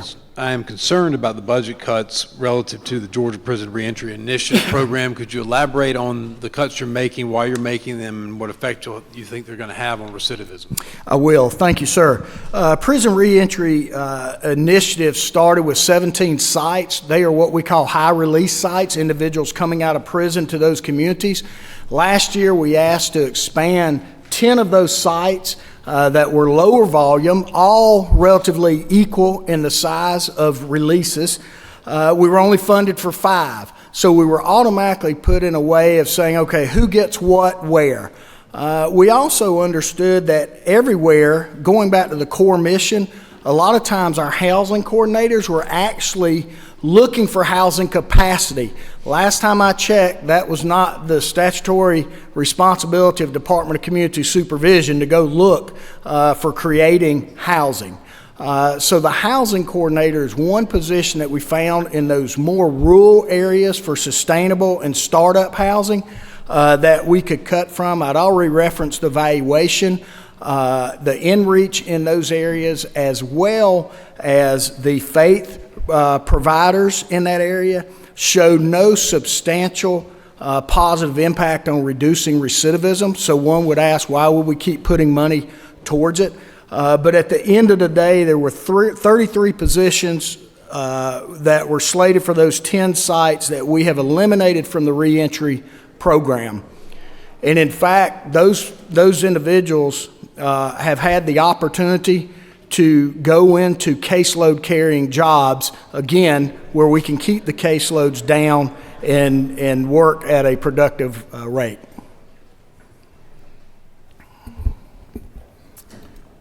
Representative Beverly. Thank you, Mr. Chairman. Just a quick question around the idea of probation. Generally, how long, when someone gets out, are they on probation? And then is there a point where you think there's diminishing returns for keeping them on probation beyond that point? Thank you, and I will be more than happy to pay for your lunch for asking that question. Not only do we have the highest cases under supervision, not only do we have the highest caseloads in the nation, we also have the longest periods of supervision in the nation. On average, an individual sentenced to straight probation is going to serve 6 years on probation. If they have had a prison term associated with it, they're going to serve an average of 8 years under supervision. Research shows you begin to get diminished returns at 18 to 24 months. If you haven't made them or worked with them to become successful by that time, every day after that, it diminishes the return. There's two reasons people won't change behavior. They don't want to, or they don't know how. And it's our role and responsibility to facilitate that change in that up to 18 to 24 months. Beyond that, I don't want to ever say it won't happen, but your reinvestment is being minimized greatly. Just, Mr. Chairman, just as a follow-up, so is there a legislative answer to what you just said? Is there something, if you had a magic wand, that you could say, hey, if you guys did this, it would help us, blah, blah, blah? I would go to a sentencing model that one size fits one and not one size fits all. Thanks. Representative Al Williams. Are you 6 years into yours? Yeah, I've got about 4 months left, and I can tell you bye. Thank you for being here, Commissioner. Yes, sir. As a follow-up to the question that the chairman asked you, just in your estimate, you say 2 years, you're in or you're out. If you could get it down to 2 to 3 years, how much would that affect your nation-leading caseload now? Well, it would cut it down by about 2/3. If you look at the average being 6 years and you cut it down to 2 years. Now, I will say this, there's been great work with criminal justice reform. This last round, we were able, when they cut off at 3 years, we were able to see a decrease in just at 22,000 cases like that. With the 3 years and the behavioral incentive date that is allowed by law, we don't know what the impact is going to be because since its passage, 3 years' time has not lapsed. So it's a wait and see approach on that. But again, it's all about time.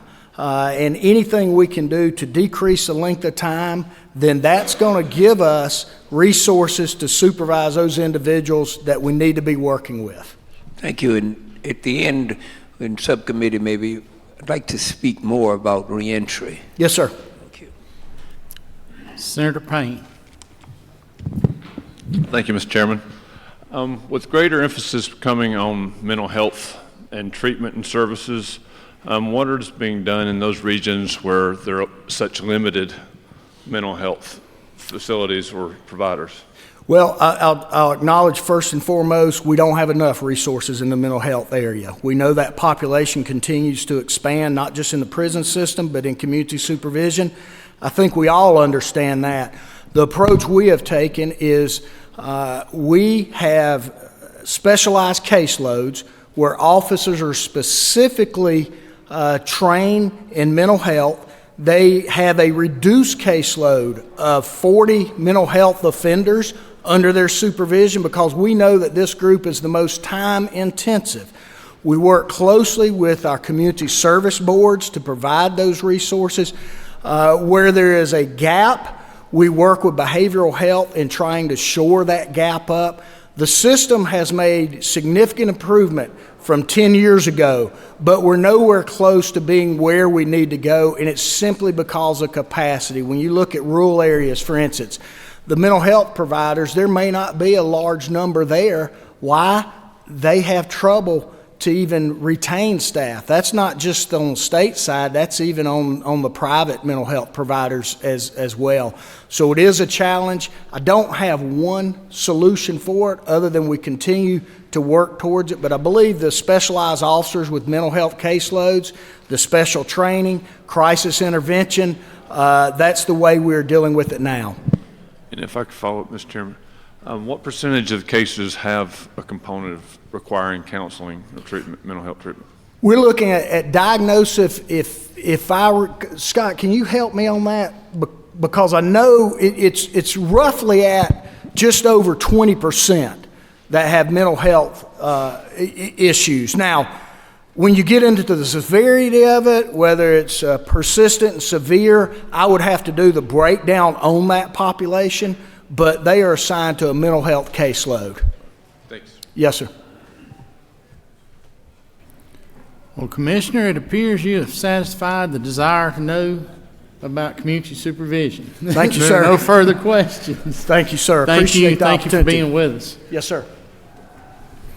All right, ladies and gentlemen, next up we have Commissioner Oliver with the Department of Juvenile Justice.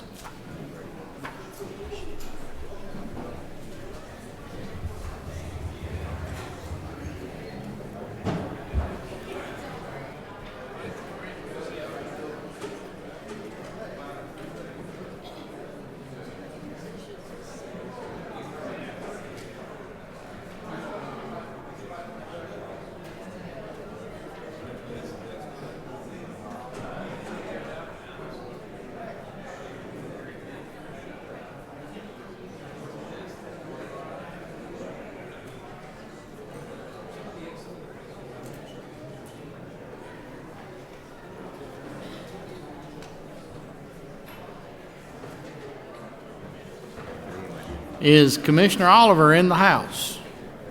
Okay.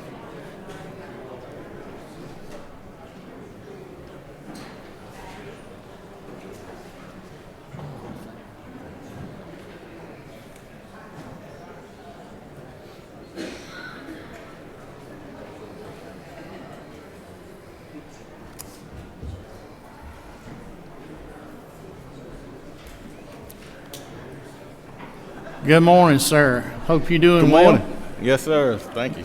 Good deal. Glad to have you with us this morning. The Senate standing in recess. And the podium is yours when you're ready to start. All right. Thank you, Chairman and committee members. I'm going to try to run through our budget process here really quick for you on our amended 2020 budget and our FY 2021.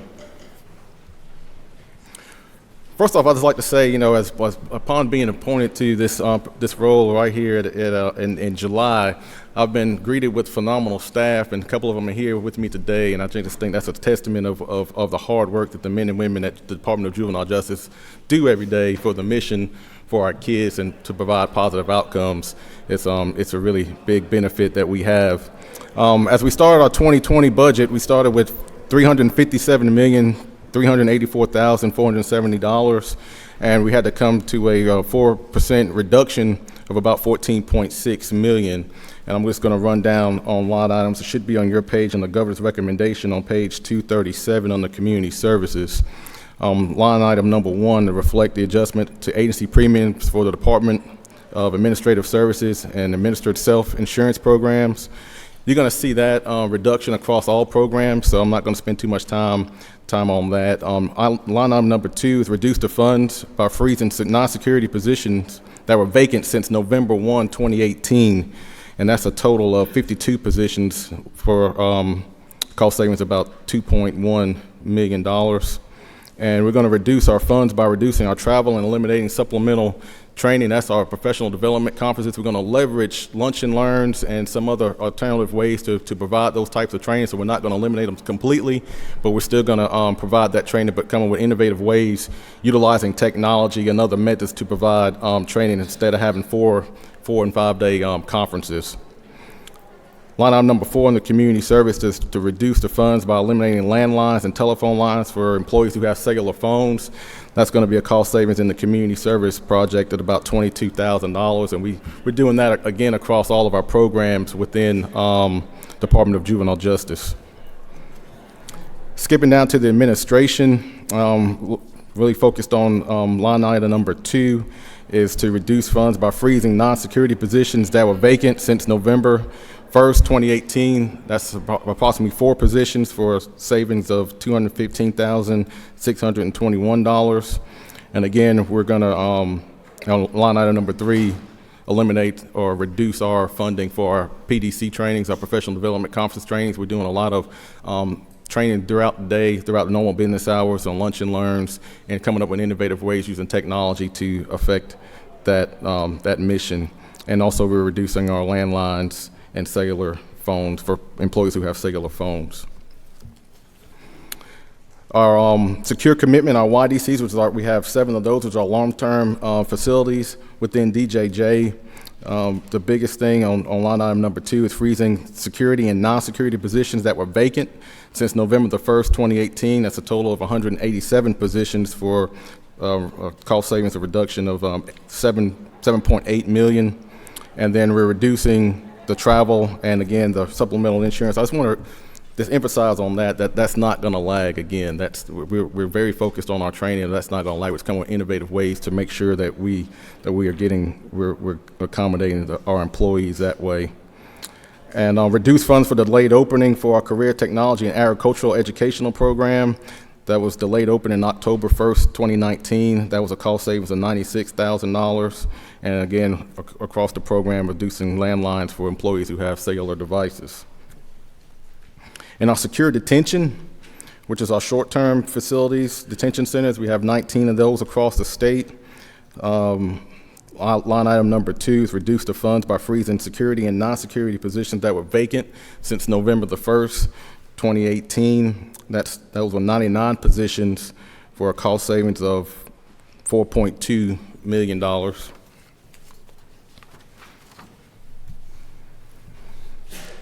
And moving into the 2021 budget changes, to get to the 6% reduction, we had to reduce the budget and found a cost savings of about $19 million.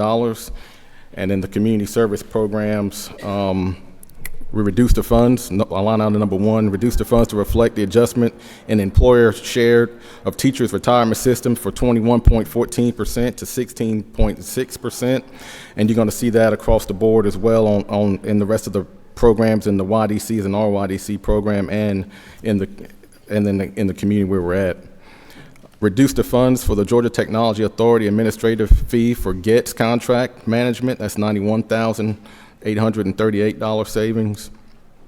And increase funds to provide a $1,000 pay raise for full-time employees with current salaries of $40,000 or less. And that's going to be huge, as you all know, as our recruitment and retention as it relates to DJJ employees. Our low-level staff that get paid less than $40,000 is going to be critical to support that, to ensure that they get a incentive to stay with us. And as we continue to try to change the culture there at DJJ, that's going to be a good boost in morale for the employees across the board. And you're going to see that translate through the rest of the programs as well.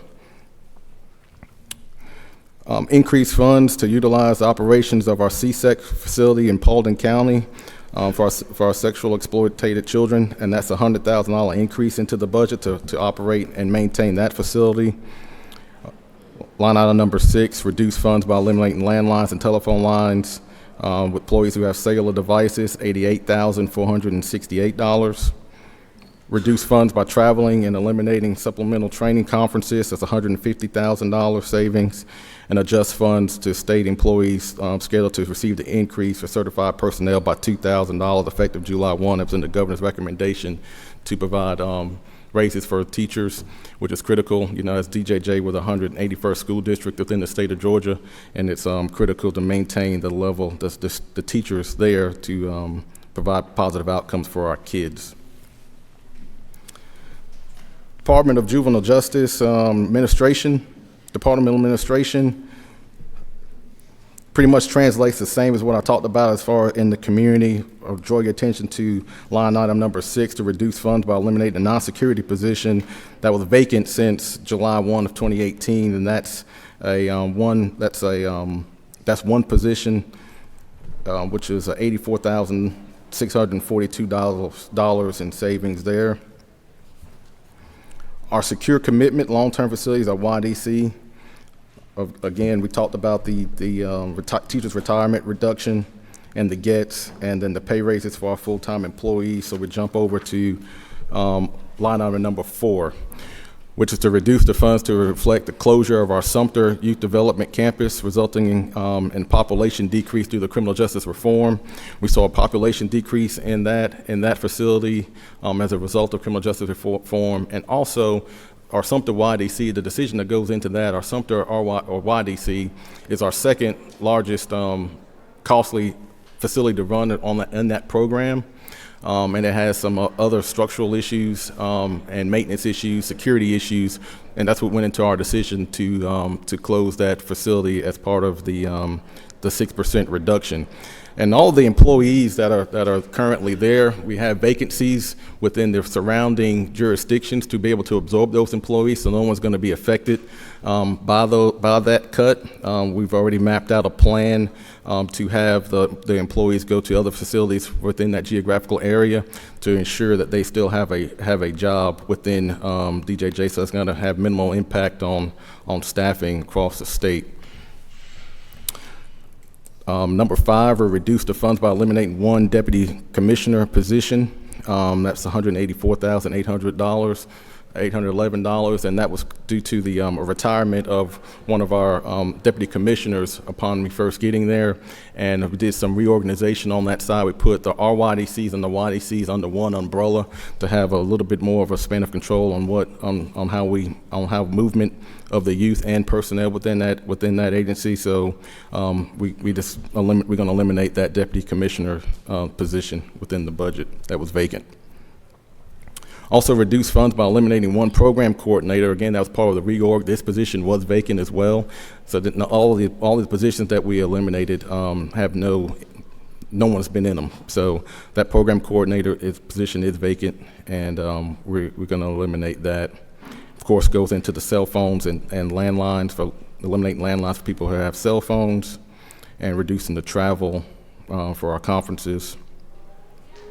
Item number 9, to reduce funds for the maintenance workers at the 7 facilities. Currently, we have 19 filled positions there and 4 vacant positions. The thought process behind that, we have duplication of services, where we have our maintenance workers that are DJJ staff, and then we also contract for maintenance workers who actually they're both on they're at the same location, and so we're putting the thought process behind that is some of our maintenance workers if they usually go to work for a CGL, which is our contracted our contractor for maintenance agreements, and so they usually be able to pay more. So the thought process behind that is that typically once they get on, we kind of use it as a temp service, so to speak. They come on with us, CGL sees they have a skill set that's needed, and then they get hired with CGL. And so the thought process behind that is that those employees, the 19 that's filled in that program, will be picked up by CGL, and you're going to see that as well in the RYDCs as we get down in there. And typically that's what happens with the maintenance workers that we have on staff. Reduce the funding by eliminating security and non-security positions that were vacant since July 1, 2018.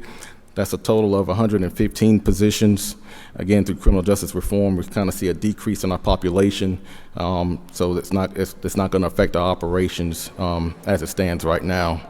And increase funds to adjust state-based salaries for our teachers by 2,000. You're going to see that again in the RYDC down on the next line. Going down to our RYDCs, which again, we have 19 of those. We talked about the teacher assignment reduction. Just want to jump down to line item number 4, which is reduce funds for facility maintenance workers. Again, we have 14 filled, 5 vacant. They should all be picked up within CGL. If not, both in the RYDC and YDC, we have positions within DJJ that they can go into or they can apply for, so they can still have employment with DJJ if they so choose to do so. Number 5, reduce funds by eliminating security and non-security positions that were vacant since July 1, 2018. It's a total of 50 positions, which is a savings of $2.1 million. And reducing the elimination of landlines for those employees who have telephones, cell phones, and of course our training. And just before I open it up to take questions, I know I went through it pretty quickly, but like I told you before, coming in July, I think it kind of, in the governor's recommendation to come up with the 4% and the 6%, it's like what they've been telling me, it's like drinking water from a fire hose, and that's definitely how it's been. But it actually gave me a good opportunity to dive in and look at the budget as a whole and as an agency as a whole to see where we can come up with these cost savings and where we had duplication of service and how we can leverage technology to better serve our youth and employees in our care. So, Mr. Chairman, that's all I have. I can entertain any questions if anybody has any. Okay, I got a few questions. Representative Oliver. Good morning. What's the total number of positions you're eliminating? Total number of positions, Stephen on the total number. Budget person. Hang on 1 second. Have a budget. 152. 152. And how many of those 152 had you been actively trying to recruit and hire, but were simply unable to hire over the last 12 months? So those positions, all the positions have been vacant since either July of 2018 or November of 2018, and so those positions usually stay open if we have a need, but it hasn't impacted any services that we provide on a day-to-day basis for our staff. Does that mean you have not been actively trying to fill those positions for the last year plus? Yes, we have. We have been actively trying to fill them. You have not? We have been, yes. What's the population reduction in the since November 18? Currently, our population in our YDCs, I can give you the population what we have right now. It's 347. In our long-term facilities out of 746 beds that we have, and our RYDC population is 844 out of the 1,204 beds that we have. And that's been reduced by 10% or 20% since November 18? Yes, easily. Since criminal justice reform, we've seen a steady decline on our population of kids in custody, and more so in our community. So currently, we have about 1,200 that we service inside secure confinement and about 10,000 in the community. Based on not being able to hire, although you've been actively trying, in criminal justice reform, how many empty beds do you have across the state now? Empty beds, we have total beds available in our YDC. We have 320 beds, and in our YDC program, 399 available. Representative Chokas. Thank you, Mr. Chairman. Commissioner, from what I understand, you have 399 beds and you have 400 youths that y'all are giving services to in the YDC statewide. Is that correct? That's correct. Our statewide population is 347 currently. 347. Correct. Okay. And is that population remain constant, declining, increasing? What are the trends? Since over the last 12 months when I looked at it, it's kind of been declining a little bit. It kind of hang around a 300, 350 mark. We haven't reached over that in the last 12 months. Gotcha. Well, my concern is about the facility in Sumter County. Recently, we did a ribbon cutting for improvements to that facility less than 3 months ago. And then here I see that y'all have plans to close that facility. How many beds are located in that facility? We have a total of, hang on, let me get to it.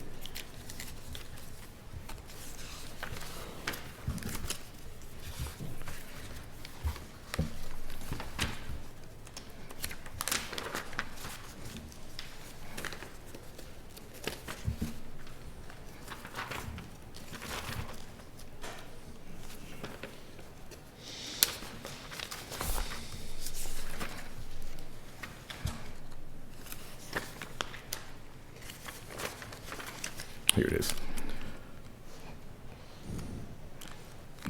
The beds for Sumter County, we can house up to 150. 150 beds, up to 150 beds. Yes.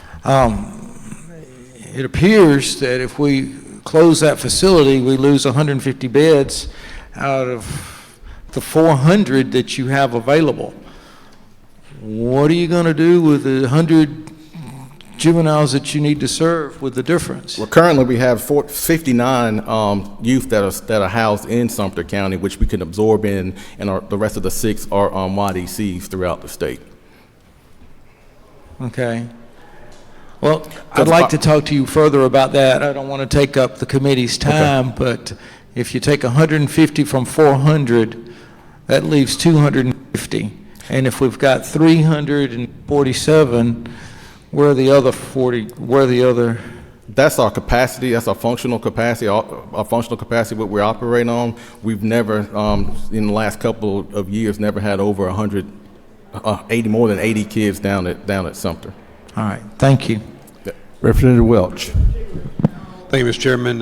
2 questions. One, with respect to the Sumter facility, there are other regional facilities that are close by in order to serve the population of the 59 youths that you have there. Is that correct? That's correct. And then I want to thank you for stating in your budget report that you're looking at vacancies that, frankly, will be at the end of this fiscal year, the beginning of the next fiscal year, the 2021 year. You're looking at 2-year vacancies that have existed, while you've actively sought to fill those vacancies over those last 2 years, and yet those have not found anyone to occupy those positions, and as a result, you're recommending that those be cut, amounting to almost $5 million in savings. Is that correct? That's correct.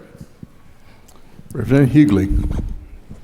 Thank you, Mr. Chairman. Mr. Commissioner, I too was concerned about the number of positions that you were reducing, particularly the security positions. What impact is that going to have on your operations with this number that you're reducing by? Just like the chairman stated, I think those positions have been vacant for a little over 2 years now.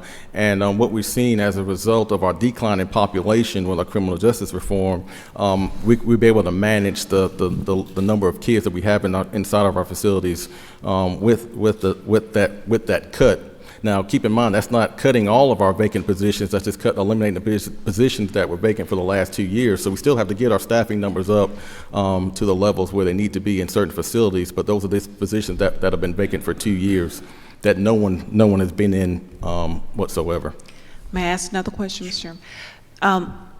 In light of the fact that we are about to embark upon this gang task force kind of thing, I would assume that some of those are going to be juvenile. So have you accounted for what you anticipate in terms of the increased numbers as a result of that? We have. In our long-term facilities, our bed utilization rates are just under 50%, and on our detention centers, we're running about our bed utilization rate, where we have people inside of beds, about 65%.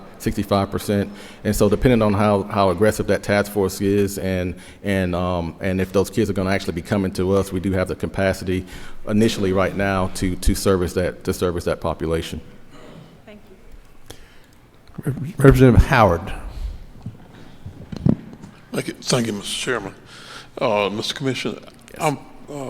I'm from the Augusta area, and we've had some issues over the years there at YDC and RYDC. And these cuts, what do you think the impact of these cuts are going to bring to a facility like we have there in Augusta? Again, I think the cuts, as it relates to the security staff, they haven't been there for the past 2 years. I can tell you this, looking at Augusta, I was just down there a couple of weeks ago, and they're doing a phenomenal job down there. The staff's doing a phenomenal job down there to manage that population. One of the Augusta, and our Augusta YDC is one of our largest mental health facilities that we operate, and they do a phenomenal job of managing that. Again, the staffing cuts, we still have vacant positions throughout the state within those facilities. So the cuts that we spoke about inside the budget were just vacant positions that no one has been in. So we've just to kind of clarify that a little bit, we've been filling positions as they come in, but the ones that we've cut are just we just didn't have a need for them. Okay. Follow up. Sure. On the educational piece, you know, as these kids, I mean, there's a lot going through my head here.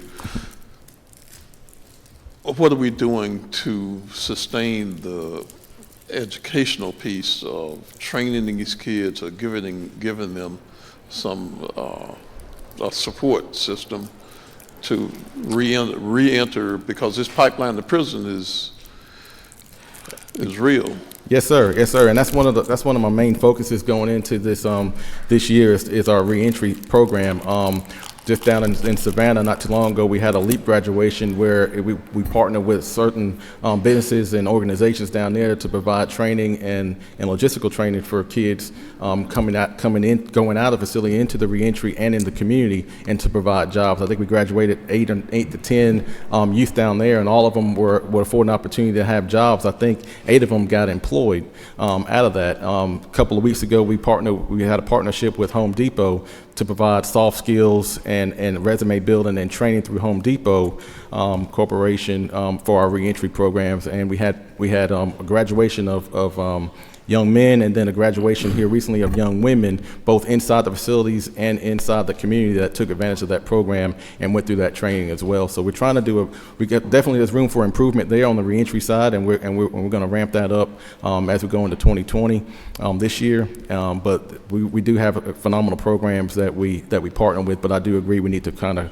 find that connection to provide external services for them once they leave our care.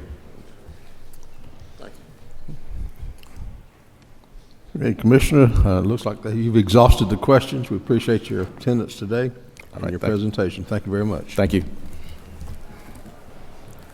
Our next presentation is going to be the Department of Defense, General Carden.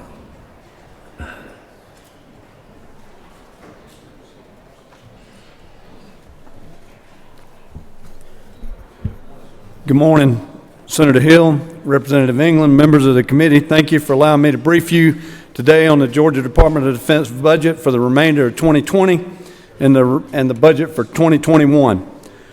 Our overall budget before we started working on the 4% and 6% cuts was about $12.7 million. Thanks to a great financial management team, we found a way to absorb those reductions without losing any employees or furloughing any employees. For the 2020 budget, we were able to cut $510,445 from our budget, meeting the 4% reduction target. We did this by converting one state position to a 100% federally funded position, and it was a cost savings of $36,370. We took additional cuts of $474,075 from our youth education services. Thankfully, our Youth Challenge Academy campus at Fort Gordon is undergoing a much-needed upgrade. As such, we needed to reduce student capacity during construction. So by matching our graduation target with our capacity, it allowed us to take a cut of $218,359 for the campus at Fort Gordon. In addition, we reduced our graduation target at Milledgeville at that Youth Challenge campus to match our projected enrollment for that campus. This enabled us to cut an additional $255,716 from the Milledgeville campus. So the total for the 2020 cuts, again, was just over $510,000. Moving on to the 2021 budget, again, starting from the top line of $12.7 million, we were able to cut $10,275 from our overall administrative cost. And again, by adding back in the position that we converted from state to 100% federal, we harvested that $36,370. In addition, we cut from military readiness $19,471 from our operating expense account. Just as with the 2020 cuts, we matched our capacity and projected enrollment at the Fort Gordon campus, where we were able to cut $332,340 from that budget. And then from the Milledgeville campus, we were able to cut $377,486. The total cuts for 2021 came to $765,667. So we started at a top line of $12.7 million, and we came in with a 6% for the 2021 at just under $12.1 million. I believe we did a very responsible job in meeting our budget targets while minimizing the impact on our most important asset, and that's obviously our people. I'd like to say that we're very thankful to Governor Kemp and his staff for supporting our bond issue that totaled $8 million, $6 million of which will go to renovate armories, and $2 million will go to our overall facility upkeep and maintenance. Thank you all for all you have and continue to do to support your National Guard. Sir, that concludes my briefing, subject to any questions. General Cardin. Representative Williams from Fort Stewart. Thank you, sir. The Rock of the Marne. Rock of the Marne, sir. Yes, sir. Good to have you here, General, as always. And Chairman Welch certainly expresses his regrets he had to leave for another schedule. But both of us have expressed some concerns, and we know, you know, my big thing is Youth Challenge. Yes, sir. And we have some concerns about the recent cuts. You've explained them real well. We just want to make sure that when we get things in place, because the return on investment is so huge in that program and the need is greater than ever. Yes, sir. So we appreciate what you have done with Youth Challenge, and as soon as we get that mold condition taken care of, a couple of other things between Milledgeville and Augusta, and if you have any wipe-up funds right there at Fort Stewart, we'll take them then. Yes, sir, and we're very thankful for the support of our Youth Challenge program. As you know, it costs about $15,000 to put a kid through the Youth Challenge program to give that young man or woman a second chance, and of that, the state spends about $3,750. And I always like briefing behind DJJ because it costs about $90,000 a year to keep a young man or woman in one of those facilities as compared to $3,750. So we think, we may be a little bit biased, but we think we're pretty good return on investment in the Department of Defense running those Youth Challenges academies. And we're also going to work very hard to stretch every dollar that we can to make sure that you're getting the best return on investment possible, sir. Thank you, sir. Representative Williams. Thank you, Mr. Chairman. I just want to comment how much I appreciate the Youth Challenge Academy in Milledgeville. Yes, sir. I've toured it many times, been to many of the graduations, and I've seen the young people as they come in, then I've seen them as they graduate, and it's certainly made an impact, and I thank you for that dedication. Yes, sir. The local support there, I can't say enough about what you and the community do to support that campus. Overall, our Youth Challenge academies, we graduated just over 940 in 2019, and we'd love to graduate more this year as well. So very thankful for that, sir. Well, General, you've satisfied all the questions. I'm sorry, I got one more. Okay. Representative Knight. Thank you, Mr. Chairman. General, thank you for what you do in this program. Couple of questions and maybe a statement, but It seems coincidental that one of the cuts is regarding, or both of them are capacity or projected graduate, levels for the upcoming year. Yes, sir. What happens in the case of the one where we have remodeling or you're doing the upgrades at a facility? What happens next year or the year after when that capacity rises, up? So that would be the first question. Yes, sir. I think obviously that will enable us to make a business case back to the governor and the staff and obviously the legislature to articulate that our capacity is back based on the renovations, and we feel like we can accommodate more kids, and then obviously a financial decision will be made at that point. We're not there right now. We believe this renovation will stretch through this period of directed budget cuts, so the impact is negligible now. But I can't testify that they'll be negligible into the foreseeable future. Obviously, that situation will change when those beds come back online. And I follow up, Mr. Chairman, I assume that that's in regards to the Augusta facility. Yes, sir. So as we go into the Milledgeville facility, again, numbers are down, but is that because we've got less youth that need or are enrolling, or is that because we got budget cuts and this is all we can do?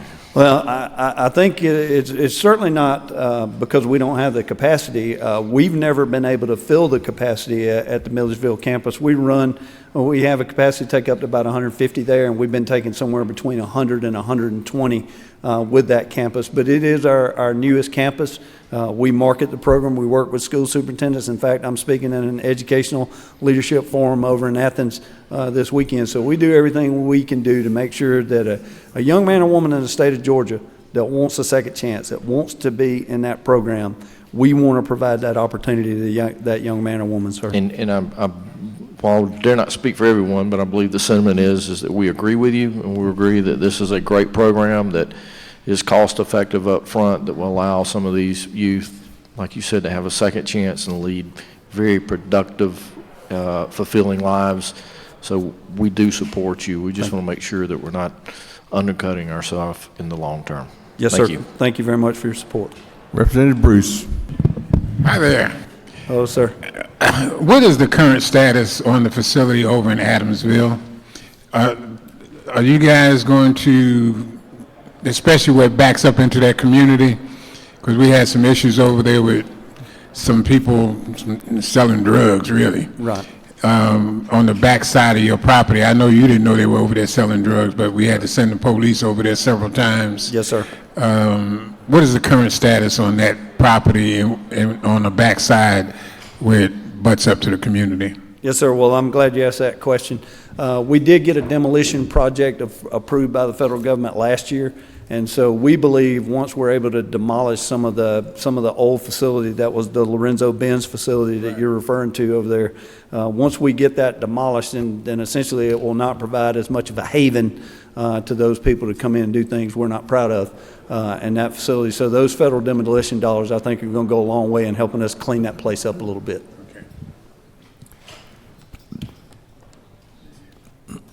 Well, I believe you have now finished all the questions. So, yes, sir. General, we thank you very much. Appreciate what you're doing. Appreciate you bringing Joe with you there, too. Yes, sir. Yes, sir. It's an honor to be here. Thank you all for what you do for us every day. Okay. Next speaker is going to be Colonel McDonough with Vic Reynolds with the GBI.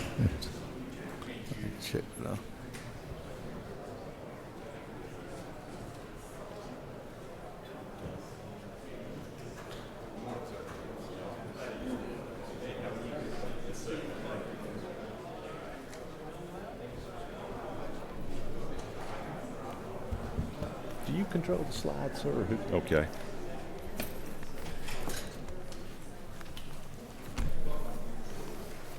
Director, we're glad to have you this morning. The floor is yours.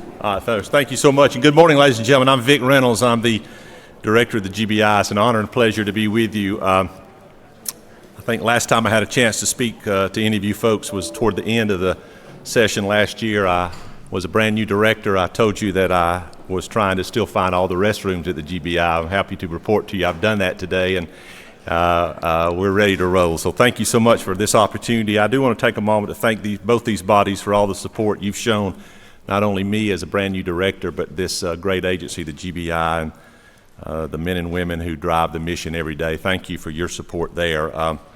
What I'd like to do briefly is talk a little bit about what we've accomplished in 2019, some of our concerns as we roll into 2020, and then answer any questions you may pose to me. Most of you in this room know that when we assumed the position of director in February, late February of 2019, we were tasked with looking at the issue in Georgia of criminal street gangs and what we might do to address that particular issue. One of the reasons why we wanted to address that was the FBI has told us for a number of years that anywhere between 48 to 90% of all violent crime, no matter where you're at in this country, urban, suburban, rural areas, are committed by criminal street gangs. Our intelligence unit, the GSAC unit, sent out a survey throughout the state asking law enforcement agencies what is the number one problem you face as a law enforcement agency in this state, and that number one issue was in fact criminal street gangs. So with those issues facing us, obviously if the GBI is the state investigative agency that has the ability to look at cases anywhere in the state, then we need to make sure we're involved in looking at gangs and what we can do about those. So in that vein, we established the first ever GBI gang task force. That should be calendar year 2019, fiscal year 2020. And so what we wanted to do with that is develop a full service task force that could help law enforcement and prosecutors around this state in addressing the issues. And we began developing strong partnerships with local, state, and federal partners. And also we developed regional gang specialists in every region in this state that the GBI has an office set up. So no matter where you are, if you're up in North Georgia in Region 1, down in Camden County in Region 14, we have an individual who is trained up in that particular office to work gang cases in what we call best practices and how to work them.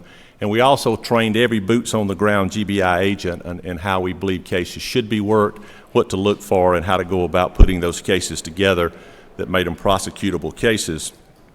The next major task we looked at was a database, and I'm going to come back to it in just a moment and address it specifically. But with the task force, we also looked at currently charged and pending cases to make sure we hadn't overstepped or looked at our missed gang nexus for additional charges in the event they were appropriate. That task force began working what we call long-term cases across jurisdictional lines. And by that I mean if you had a case that may have started hypothetically in Baldwin County, that then went to Coweta County, that then went to Cobb County, then went to Clark County, then we needed an agency or a force that could address that and not stop at a jurisdictional line, and that's what this task force is doing. Have the next slide, please. We also wanted to make sure that in working these cases, we trained individuals around the state, law enforcement individuals, prosecutors, folks who are involved in these cases in what we believe to be the best practices and how to address them. And so in a relatively short period of time, probably the last 6 or 7 months or so of calendar year 2019, we trained over 3,000 state, local, and federal law enforcement officers on gang investigation techniques and the application of these laws. This body has done a tremendous job in drafting the Georgia Criminal Street Gang Act. It's one of the best ones in the entire United States, and I commend you for doing that. So we wanted to make sure that individuals were aware of that in law enforcement, in the prosecution arena, and knew how to use that. So we've partnered with Georgia Gang Investigators Association in training over 3,000 of our partners around the state in a relatively short period of time. We also trained state and federal prosecutors on how to apply the techniques of this particular act. We've consulted with law enforcement and prosecution agencies across Georgia at all stages. And this is what I meant a moment ago when I said it was our goal to develop what I term a full service task force. And by that I mean no matter what stage a case is in, we wanted a body to be able to reach out to us and us to be able to provide help even at the beginning of a case, how you accumulate evidence, how you capture social media in a gang case, how to put a case together from the investigative point, to bring a task force or an agent in to actually conduct an investigation, to work with our prosecution colleagues and how to put that case together and what an indictment should look like. at the conclusion of the case, and also even to help and assist prosecutors in the appellate section of a case that had resulted in a conviction. So we wanted to provide all those full services, and we also went one step further. A little funny little inside joke, that bottom line, we initially had that GBI had taught judges, but some of my lawyer friends said, Vic, you probably don't want to say you taught judges anything. And so we went back to informing judges. And we've worked with them, particularly magistrate judges in the metro area, on what to look for and how to address particular issues in developing bond cases, and how to craft a bond with what the law says you can and can't do in those particular cases. So I think we did a really good job in 2019 of stepping out with a task force and leading the way in how to address criminal street gangs in this particular state. The database, as I mentioned a moment ago, is the next major task we'll be taking on with addressing criminal street gangs. I expect that to be operational extremely soon. I expect you to hear about it certainly before this session is over. And I'm very excited about that. What that is going to be a tool for law enforcement to use free of charge, where they'll be able to go in. If hypothetically they were working a case against, I'm not a gang member, but if Vic Reynolds was a gang member and they were looking at me up in Fannin County, they could go online into this database and see whether or not any other law enforcement agencies were doing that as well. So it's able to connect those cases, connect the law enforcement partners around the state. So we're real excited about where that's headed as well. Next slide. Now, obviously, in order for us to be, in my opinion, as a director, where we need to be as an agency, the next major issue we have to look at in the GBI is addressing the issue of the GBI crime lab backlog. And I want to get a little bit in depth on that in just a moment, kind of tell you where the cases are. But you know, the mission of the GBI hasn't changed much since it was developed. We're the investigative branch of the state law enforcement office. We do the scientific test. We are a repository for criminal information through GCIC.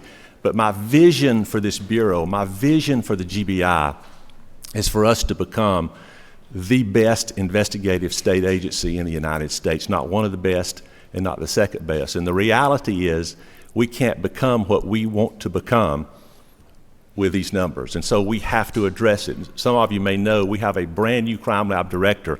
Cleveland Miles was named, I believe, in November, early December of last year, and he's taken on this task. He's going to do a tremendous job. And when Cleveland and I began to get to know each other and I made the decision to offer him that position, I told him that 2020 was about addressing crime lab issues, and we needed to do that. If you will look, you will see that in two sections, forensic biology and chemistry, about 77% of the cases that come into the crime lab are in one of those two areas. Chemistry is what it is. It's primarily drug identification, where we're identifying what type of drug is. Forensic biology has a number of areas that fit in there, including DNA testing, but those two areas alone encompass about 77% of what we do in the crime lab. When I stepped into the GBI in February of 19, we had a backlog, what we call a backlog of about a little over 37,000 cases. When I told Cleveland, I said, this is what we need to start addressing and find some ways outside of the box to address. Those numbers began going down. In fact, they were down in the 35,000 range before House Bill 470 kicked in and DCS sent us first offender cases to begin testing. They sent us over 8,000 at a pop, and so the numbers in forensic biology jumped back up to where they were down some 8,000 or so and popped back up and drove us up to the high numbers that we're looking at now in 44,000. You can check the next one. I do want you to know too, is to be fully informed, this is a chart of where the cases are, and basically the age of them. As you will see, probably 46% or so of our cases are in the range of 31 to 180 days old. Even though we may call it, quote, a backlog, it's in that range of where it probably should be as far as the age is concerned. And if you look further up to from 0 to to 2 years, about 70% of the cases are in that category. So around 7 out of every 10 of our cases are 2 years or less that have been with us. The ones I'm primarily concerned about are the other 30%, and I will tell you in a moment how I think we can address those and some things we're beginning to do in the lab about those. But those are the numbers that we're looking at, particularly up, if you look at the top, the 13% at the very beginning in the 2 and 11% categories. Those are cases that range anywhere from 3 to 6 years old. I will tell you, as a former prosecutor, you shouldn't have a case in your office that's old, with the exception of perhaps maybe a death penalty case. And so what we're going to start doing, particularly with those older cases, is we're going to start contacting the agencies that submitted those cases to us to say, you know, we haven't heard anything from you. What do we need to do? What do you want to do with these cases? And I've tasked Cleveland with that idea to begin doing that. Next slide, please. Some other ways we're addressing these issues at the crime lab backlog. As I said a moment ago, we have to think outside of the box in this area. We have to look at things that perhaps haven't been looked at before. I'm very, very supportive of outsourcing some of the things we do at the lab. I think it's an appropriate thing to do, and I think it can accomplish some goals of getting these cases down. For example, we've been blessed to receive a Coverdell grant to help us with drug identification. I expect to push out between 1,900 to 2,000 cases of drug identification to outsourcing labs to do that work with that particular money. We also have been blessed to receive over $1 million DNA backlog reduction grant. I expect some probably 1,400 cases or so before it's over to be pushed out to other labs to assist us with that as well. We will continue to look for grant money to do that. I believe very strongly that outsourcing will work on these two areas of drug identification and DNA testing, and we'll continue to look for that grant money, but I'm very confident that both those areas will help us reduce the numbers as well. Another charge that I gave to our new lab director is, let's take a long, deep dive into how we do our operations there. What can we do to make it better?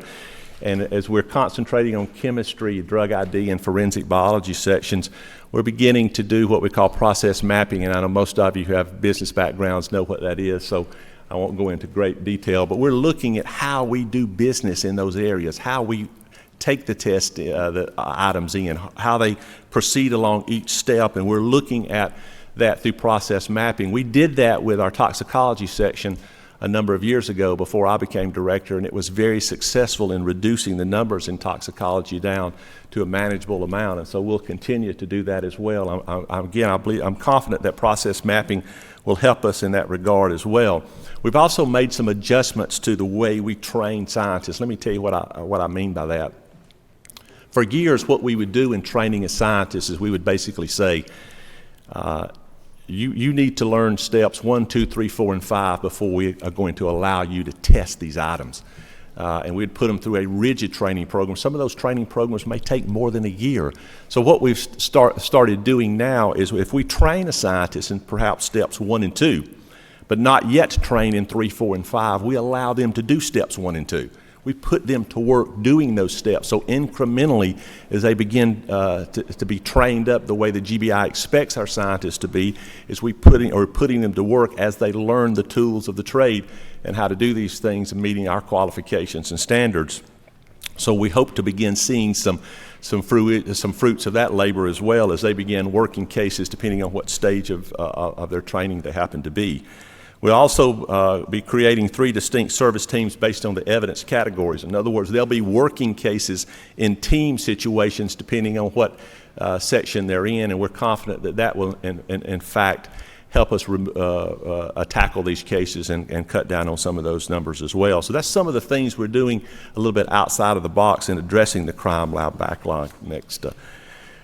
As far as the operations of the GBI is concerned,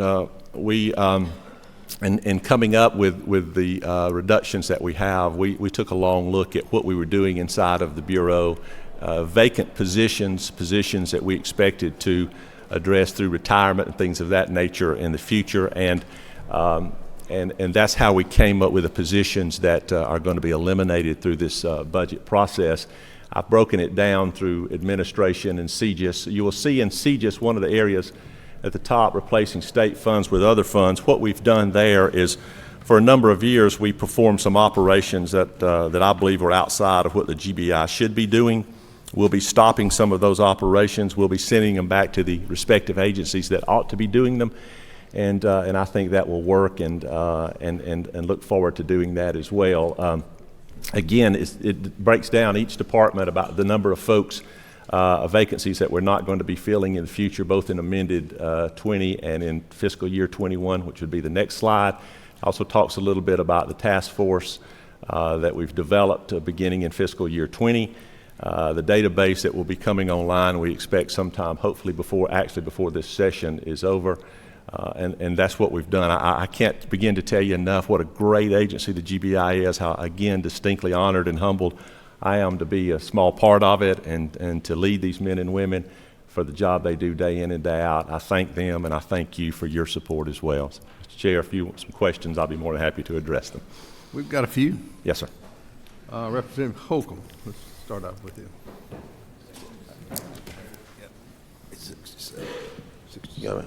Thank you, Mr. Chairman. Good morning, Yes, Director sir. Reynolds. The General Assembly has worked very hard over the last few years to, among other things, address the backlog of sexual assault kits. And as you know, the backlog was finished to be tested back in November of 2018. However, the data that has been provided by GBI from that time, 2017, the average monthly reports or number of kits were between 150 and 170.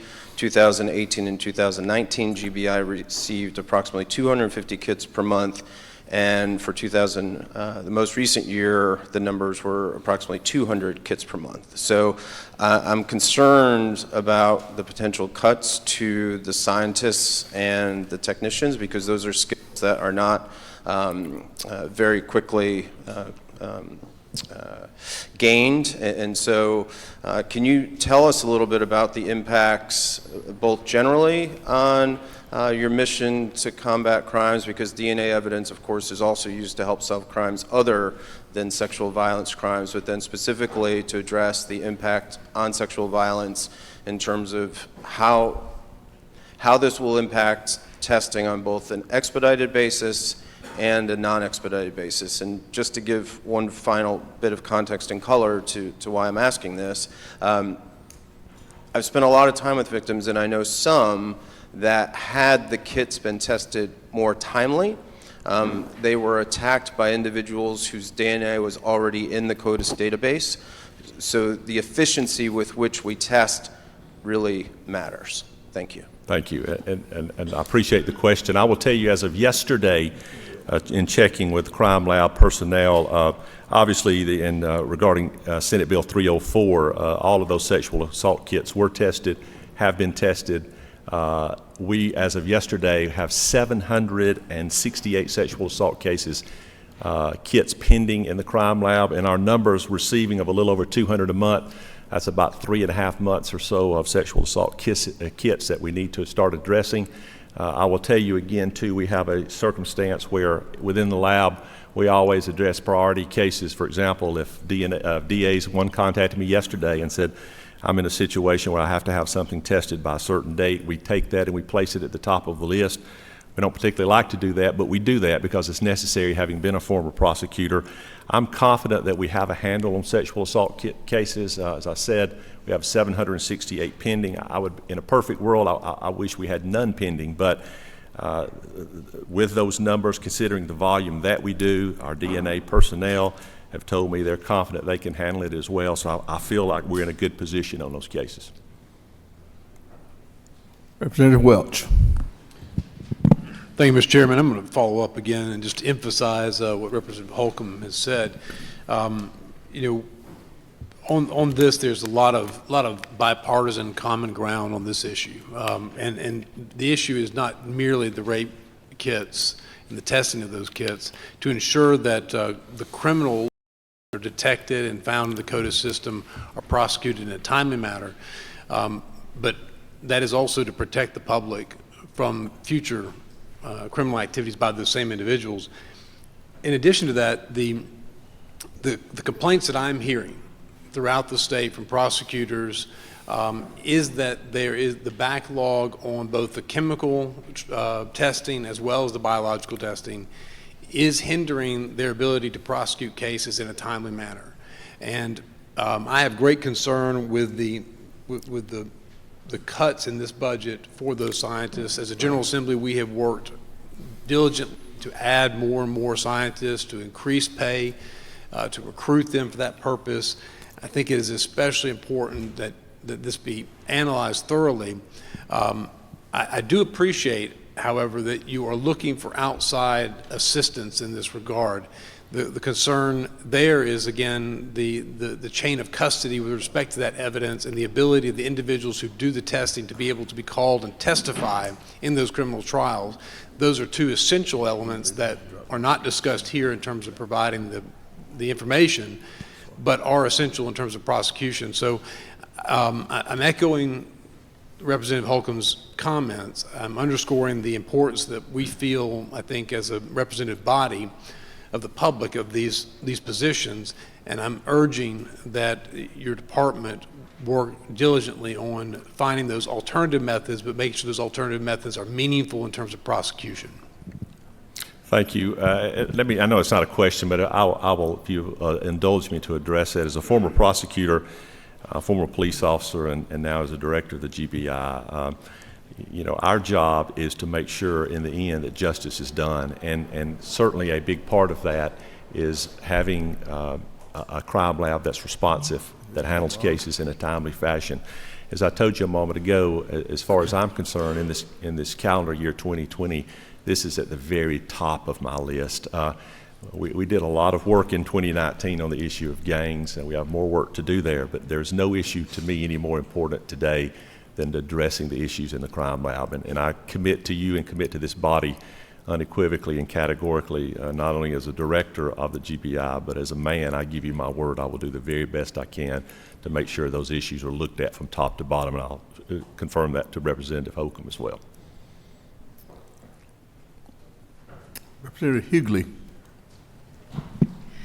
Thank you, Mr. Chairman.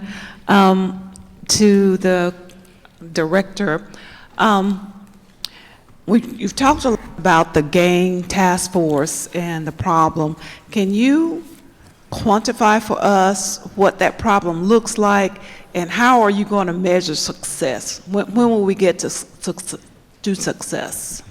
I will tell you that our friends and colleagues in the Georgia Gang Investigators Association, and that's a group that I have a good bit of confidence in. I've worked very closely with them, both as district attorney and now as a director, sent out surveys in the state of Georgia to all law enforcement agencies in the summer of 2018, received numbers back from them indicating that we were looking at somewhere around 71,000 validated gang members in the state of Georgia. I know you've probably already heard from Commissioner Ward. I don't know if you've heard from Commissioner Nell as well. My communication with them indicates somewhere 14,000, 15,000 individuals in the state prison system who have been validated gang members, another 14,000 or so who are on probation or parole, so that's 100,000 individuals. I think the way we look at success is a couple of ways. I think one is that we have an obligation as law enforcement officers and as prosecutors that if there is a case where somebody commits a crime motivated by his or her gang involvement, that we charge that crime and we prosecute that crime. What we've done for years, Madam Representative, is I don't mean this in a disrespectful sense because we did it ourselves. We stepped over those cases. For example, if somebody committed a homicide or an armed robbery or a drug offense as a member of Ghostface Gangsters or as a member of Rolling 20 Crips or Suriano 13s, what we would frequently do is we would take that case and we would prosecute the underlying offense. We would take the gang case and either not charge it, plead it away, or do something with it. We cannot do that and face this issue head on. And the second way we have to measure success is something that the GBI is probably beyond what the GBI is statutorily authorized to do, but what we as a society have to do. We have to give options to these 14, 15-year-old kids who these gang memberships are being placed in front of, and they have to convince them they have another route to go. one of the things that I was very, very proud of in Cobb County, and I would strongly urge this body to take a look at it for your various communities, is a court that was set up in juvenile court to take potential new gang members and pull them out of that lifestyle and put them into a different lifestyle. And that's something that I supported as the district attorney up there. That's what we have to do from a community, societal perspective. As I've said before, on drug epidemics, you don't arrest your way out of an epidemic. You don't. Doesn't mean that law enforcement doesn't need to be tough. They need to be charged the particular charges that are appropriate.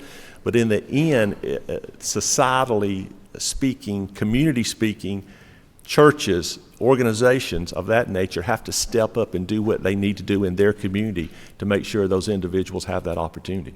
I think those are the two. We have to arrest folks who commit crimes, particularly on gang-related crimes. But I think not as law enforcement officers, but as human beings, as members of this society, as residents of this state, we have to look at each other and look at these kids and make sure we do whatever we can do to give them an opportunity to choose another lifestyle rather than a gang lifestyle.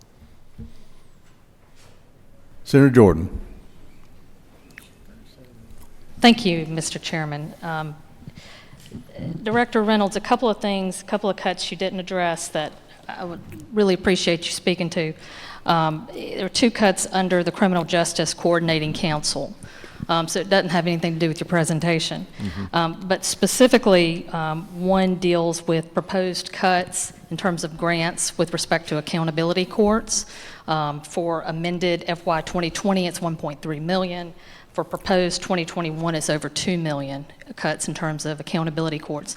And then with respect to what you were just talking about an initiative that you were proud about in Cobb County with respect to the juvenile justice system, there seems to be a cut under there with respect to the juvenile justice grants that are given to local governments. So if you could explain a little bit more what those cuts are and why you felt they were necessary. Yeah, excuse me. I don't mean this in a disrespectful sense. I know you and I are neighbors, and thank you for your work you do up in Cobb. I think it would be appropriate to ask that of Director Nell, Jay Nell, who runs the Criminal Justice Coordinating Council. Again, I'm not passing the buck. I generally don't do that, and I apologize if it appears that way, but I think he needs to address the issues to that particular agency. Administratively, it's attached to us, but he runs that agency. I do not. I'm not avoiding your question, ma'am. I just think that's who needs to address it.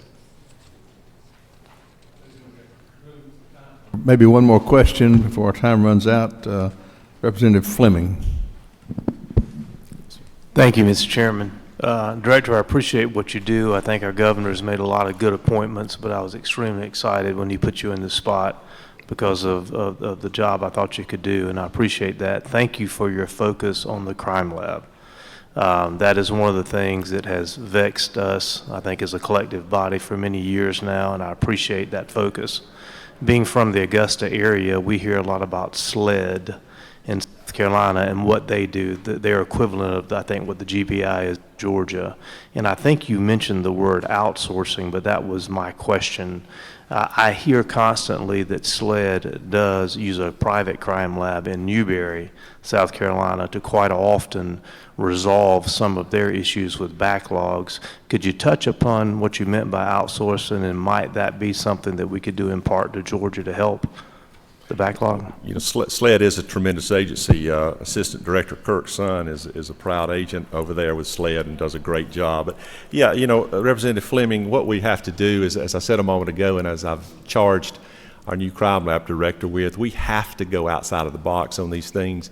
Outsourcing, and Representative Welch made a good point. The concern with outsourcing as a prosecutor is, first of all, I want to make sure this lab has the same standards as the GBI crime lab.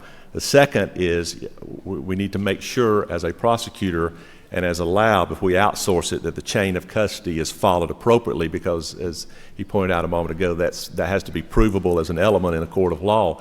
And the third thing is, how do we get that individual who has tested that particular item to court to testify in regards to what he or she may have found? I will tell you, as a practical point of view, and this is after years of prosecuting and years of being in the system, that the majority of drug cases, the majority of drug cases, once they're tested, will not result in a trial. It doesn't mean that all of them don't, but the majority of them will not. I've heard defendants tell lawyers, our lawyers do their job and tell their clients, we can't work this case out until I know it's cocaine or I know it's methamphetamine. And so our job is to identify that, and I'm confident that will move cases along if we identify them. On the cases that have to be tried, we need to make sure, and I will commit to you again, that we're sending them to the labs, appropriate labs. We're not going to send them to anybody who has qualifications that are not appropriate to what our standards are, not appropriate to what our chain of custody requirements are going to be. But again, I think we're at a point now with this lab where we have to take a serious deep dive into outsourcing, and that's what we intend on doing.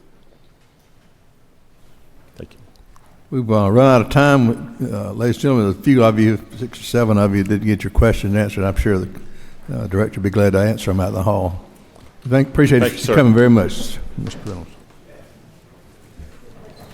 Colonel McDonough stands between us and lunch, so Colonel, come on up.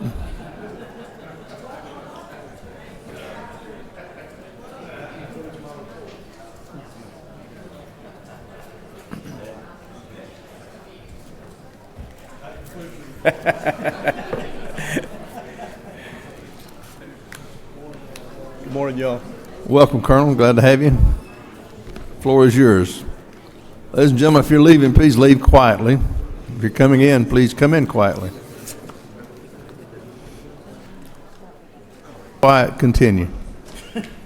And thank you. Good morning, Mr. Chairman, members of the committee. Happy New Year to all of you. I was told to be quick, so put your seatbelts on. And this needs to be a hand-free environment, so if you'd put your cell phones up, pay attention, that'd be great.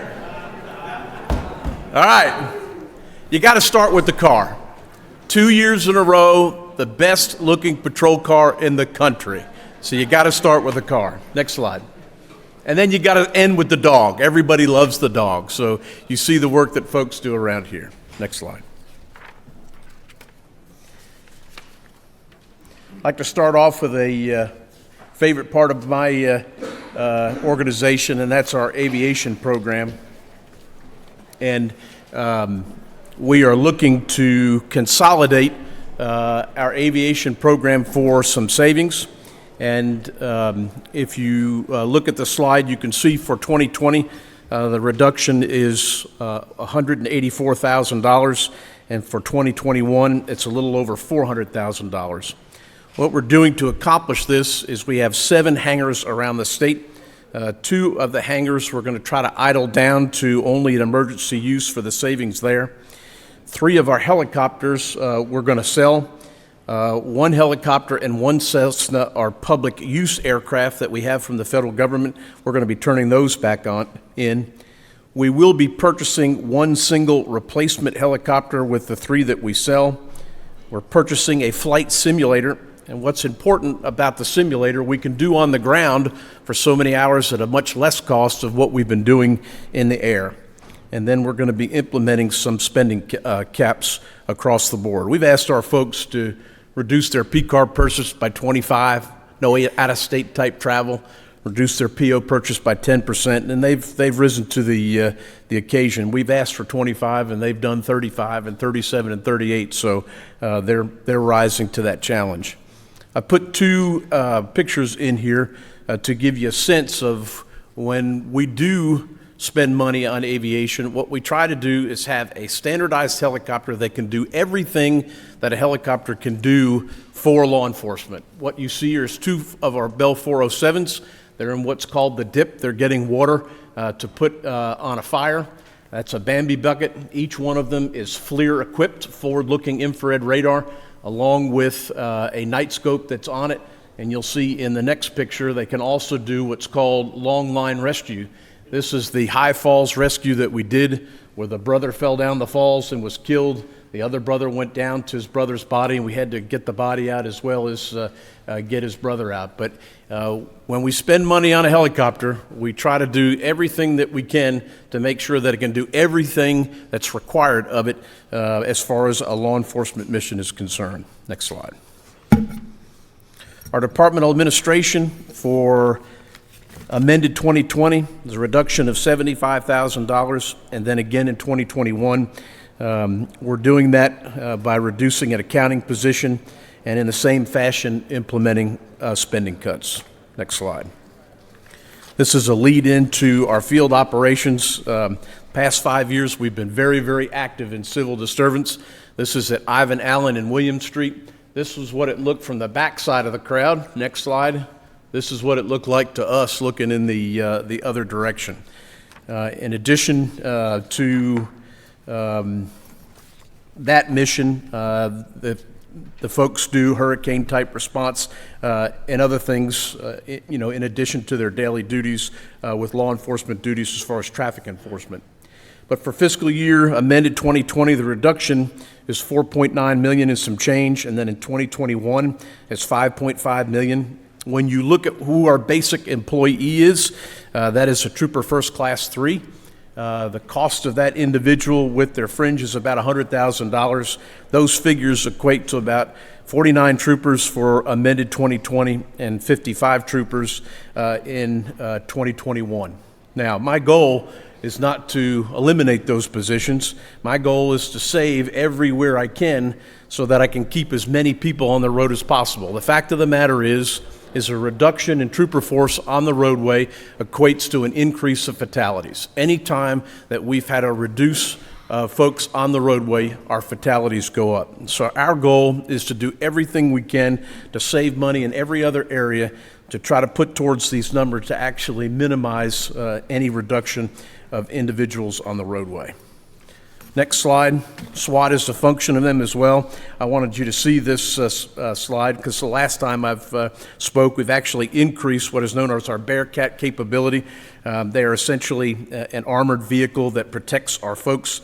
And if you've got to make entry into a home, it's nice to be able to stand behind something instead of getting shot at. The next slide is a new program that we are implementing, the use of drones across the state in different areas, primarily in our accident reconstruction. We have 36 to 39 investigators that are all now drone equipped. Why is this important? Well, if you've been in a traffic jam because they're trying to get the roadway cleared and it's a fatality, you hear that, you know it's going to be a long period of time. That investigative element, usually of just being in the roadway, the investigators are there for about an hour to an hour and a half. With the use of this drone, they can use that technology to map the scene aerially, and they can usually be out of the roadway in about 20 minutes. So you can see how that would speed up the time of getting traffic moving. I mentioned hurricane response, but I particularly like where the hat is placed on the tree as he's trying to get it out of the roadway there. Our motorcycle continues to do their job in and around Atlanta, specifically inside of I-285. Their job is to get to the accidents and get them out of the way so that we can continue with our open roads type effort. Moving on to our motor carrier compliance division, our reductions for 2020 was a little over $800,000, and for 2021, we're actually having an addition of 1.1. What's important about 2021 with that addition and your support is we've had an agreement with the Port Authority over the past 5 years that they have supplied us money for motor carrier officers along the coast and I-16 and then around Atlanta for the impact that the ports have with trucks on the roadway with us coming into the port. So these are funds to replace that agreement which is going away. But we'll achieve the reductions by not filling vacant weighmaster positions at our weigh stations and the same spending caps that we've asked everybody else to do. Next slide just shows the average guy inspected a tractor trailer along one of the interstates. Anybody want to switch with them? All right, and the next slide shows the school bus inspection element of the Motor Carrier Compliance Division. All of the school buses in our state are inspected by them on an annual basis. But the reason I put this in here is because you'll remember the piece of legislation that y'all passed this past year for the school bus safety program. We partnered with DDS. Now we have the ability at any time to be able to query the driver's licenses of all of our bus drivers in this state. So if there's been a suspension for DUI or a suspension for points or activity that has occurred that's affected their license, we can remove a dangerous school bus driver off of the roadway. Next slide. Another capability of the Motor Carrier Compliance Division is our nuclear radiological detection team. They have the ability through ground means and equipment to detect any nuclear or radiological material that may be transiting our roadways. They can also help in special events to make sure that we don't have a dirty bomb type incident. Next slide is for the Office of Public Safety and Officer Support. The reductions in 2020 are $503,000, and in 2021 it's a reduction of $238,000. And essentially, we've made those reductions because in starting that office up, we haven't been able to hire folks as quickly as possible, so we've designated those positions for those reductions. This is also legislation that y'all were very supportive in, House Bill 703. This is the peer support effort to all public safety, so that we have people that are like-minded, that when we have people in public safety that are having problems, this office specifically helps them. It's basically public safety's EAP with folks that have actually done the job. If you have a police officer that goes to an average social worker, that connection's not going to be there. But if you have a police officer to go to a fellow like we've got from Henry County that we've just hired, that has 8 years, 3 deployments to the United States Marine Corps, 8 years with Henry County, and he's been involved in 2 officer-involved shootings, I think there can be a rapport there that hopefully they can work their problems out. Last thing I'd like to finish up with is our bond requests. We're asking for 308 vehicles this year, which is about $13.1 million.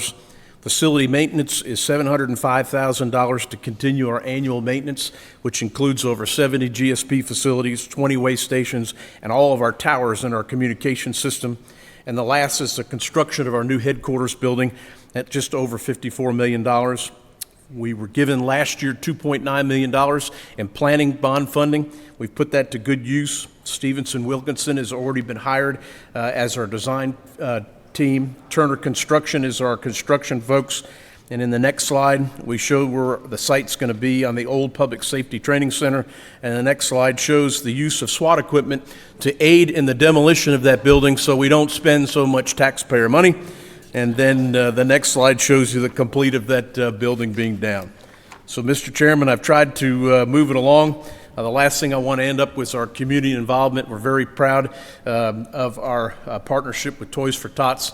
This started with the former Commissioner, Colonel Bill Hitchens, in 2009, and since then we've collected almost 500,000 toys and about $800,000 in monetary donations.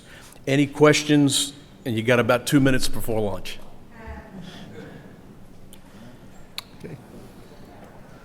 Lumpkin. Representative Lumpkin. Colonel, thank you for being here. Right here. Could you comment on the cyber attack and how it's affected things? Yes, sir. As most of you know, back in July, it was the 27th, we were hit with a ransomware. We did not pay the ransom, but that headed us down the road to find ourselves in a position of recovery for almost 4 months. The positive thing is very quickly our new troopers went back to the way troopers did their job on the roadway before, and that was all handwritten reports, all handwritten citations. But our computer-aided dispatch system is back up. The computers in the car are back working. We're down to individual type fixes now instead of overall, and our weigh in motion system on all of our weigh stations. In about 5 weeks, all of that will be back up. The positive aspect of that, this body twice supported us in 2 elements in our technology upgrades. The last one is when you funded brand new servers for us, and also for the speed upgrade and the takeover a portion of our system by the Georgia Technology Authority. What came with that was an insurance policy that aided us in the recovery of all of this. So that move that was supported by this body put us in a position that when this happened, we had insurance coverage, because without it, it would have been a very, very costly endeavor. Thank you. Yes, sir. Representative Welch. Thank you, Mr. Chairman. Thank you, Commissioner, for being here. The number of positions that you said would be frozen or eliminated in the fiscal year 2020 budget was 49, and then 55, if I heard you correctly, on the 2021 budget. About when did you decide to make those determinations as to, well, two things. One, the vacancies that you're determining, is it based upon an age, how long they've been sitting out there, and if so, how long? And then secondarily, when did you figure out how many vacancies you would cut per year? It's strictly by the dollar figure. I mean, we're in a continual process of recruitment, and we're in a continual process of training. It takes us 7 months to put a trooper through trooper school. Right now, we try to have 3 schools that start per year. And so we've got a very robust recruitment aspect. And so not that I can fill everything, but essentially where we bump our head is that 860 number that we have talked about. And so right now, 814 is where we were as the 31st of December. So we've got a school that's in right now with 32 folks, and then we've got one that's scheduled to start in February, trying to get back to that 860 number. But the fact of the matter is we're not keeping pace with our attrition. Slowly but surely, we're getting eaten away in our position. So the dollar figure of the cut divided by what we spend on a trooper essentially comes up with what that position counts is. If we had that money, our goal would be to fill those. So that's where that figure comes from. So it's just a mathematical equation? Yes, sir. Okay. So my concern with all this is that we in the House and our staff have been asking since actually the end of September to understand where DPS would make its cuts. And we have sent series and series of emails making requests for that information. And it really was just a mathematical equation to determine how much was going to be cut and then how many positions would be frozen or eliminated. And it's not until today that we actually received a position number or count. And so since it's a mathematical equation, it doesn't appear that the cyber attack would have affected it. And I'm presuming that the cyber attack did not affect cell phone communications or email communications, because I have not received anything back from the department via my own text or my own communications or those emails that I've seen. I'm troubled by that. I'm troubled by that lack of communication. Mr. Chairman, I know that you and I and our committee has worked together to try to identify pay raises for the department. We've worked diligently on those issues. But we've got to have transparency. We've got to have the public as representatives elected by the public to represent their interest and to oversee this budget. We've got to have that communication. It's got to go, it's got to happen, it's got to be responsive, it's got to be timely. That has not occurred over the last 4 months. I don't think the cyber attack is the reason, and I hope that you will address it. Mr. Chairman, the figures that are in here are the governor's recommendations. Those recommendations are calculated by the Office of Planning and Budget. We have repeatedly asked for those and have asked that they be given to you, because those calculations are our calculations. It's as simple as that. Representative Knight. Thank you, Mr. Chairman. Y'all are the gold standard in Georgia. I want to say that. You set the bar for law enforcement. And we've seen that year and year again. But there's one issue that I think is concerning all of us, and a lot of us, should I say, and that goes back to motor carrier compliance. And you and I have talked about this. I also noticed that in GDOT's budget, there's an additional $15.8 million. Yes, sir. It's not an additional, it's actually a replacement, Representative Knight. What they've done is taken from House Bill 170, those motor fuel funds, and replaced state tax dollars with the funds that come from that to the DOT. Okay. But here's the thing. and we keep over and over again, all of the trucks and commercial vehicles that are pulled over on the interstate, it's happening in our agricultural communities, it's happening in our communities. Again, I keep hearing that the purpose is public safety, to make sure these vehicles are compliant. Is that correct? Yes, sir. They do a regulatory function for the federal motor carrier rules and regulations. We are the people that are responsible in this state for that. The stops that they make are usually inspection driven, although we also look at 5 issues that cause accident, and in our Stop the Threat program, they make stops based upon those type of things. But a lot of them are inspection driven. Well, here's the point. If it's for all public safety, then why are only private vehicles being inspected versus the same vehicle that may be with a governmental, local governmental agency not being inspected? I know the answer, but I want to hear it from you. Well, their responsibility is all commercial motor vehicles. In other words, the CMV effort are those that are in the process of using that for making money. And so what's in that definition of commercial is where they lie in that 10,001 and above. But the federal code says we're exempting all local jurisdictions and everything else. But the same trucks that are delivering, whether it be trash to a landfill, if it's a private carrier, they're getting stopped. If it's a governmental, local governmental unit, they're not getting stopped. So if the issue is for safety, the rules should apply across the board. That's the inconsistency.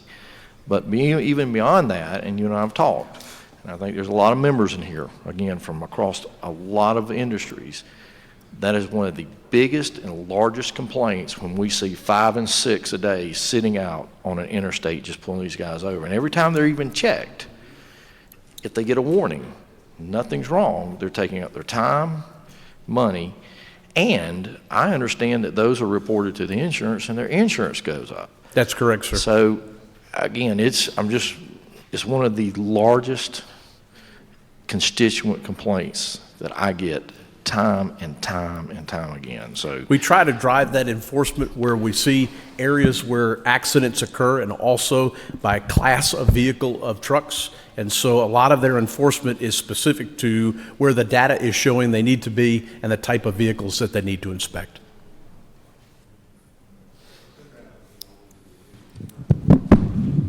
Thank you, Mr. Chairman. Colonel, thank you so much for everything that you continue to do and all those that you're leading. We have worked for a long time on the new headquarters building, and thank you for the update. When do you believe that new building will be fully operational for your team? Right now, the projection is the 4th quarter of 2022 or the 1st quarter of 2023.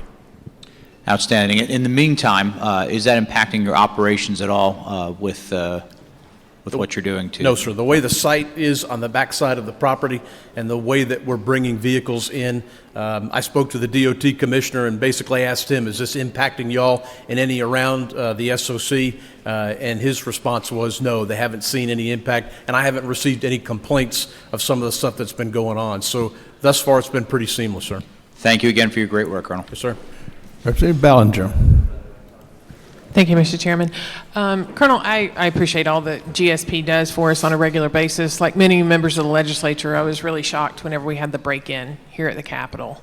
Communication was kind of spotty. I was wondering what enhanced security measures have been put in place here at the Capitol. Could you speak to that? Yes, ma'am. The specific item that he used was the concrete base of the mouse traps that you see, the rat traps that you see around the building.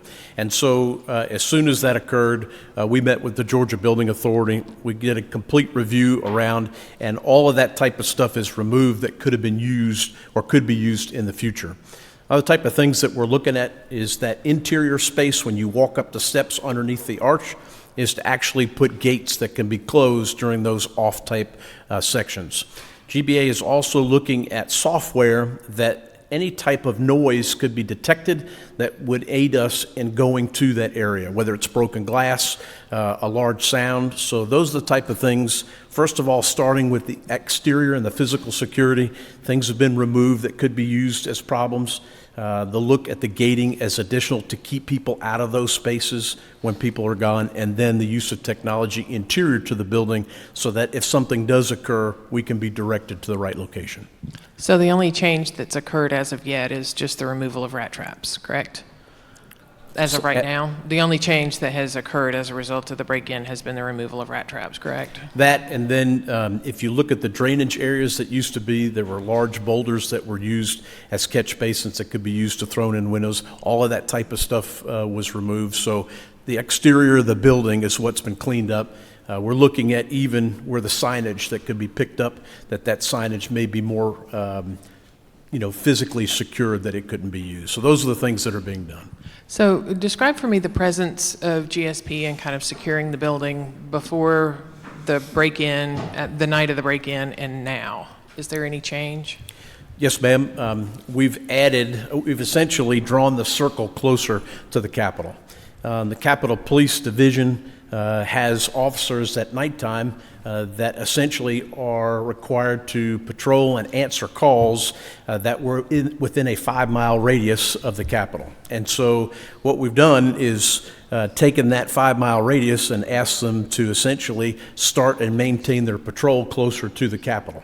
So instead of being on the outskirts and answering that call to the Capitol, they're closer in and around to it. Are there any, sorry to kind of belabor the point, but as far as communications are concerned, how is that communicated? How is it found out? And what was the communication with elected officials like myself? Okay.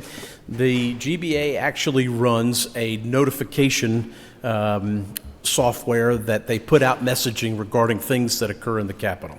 The actual radio room function or communication function is out at our headquarters.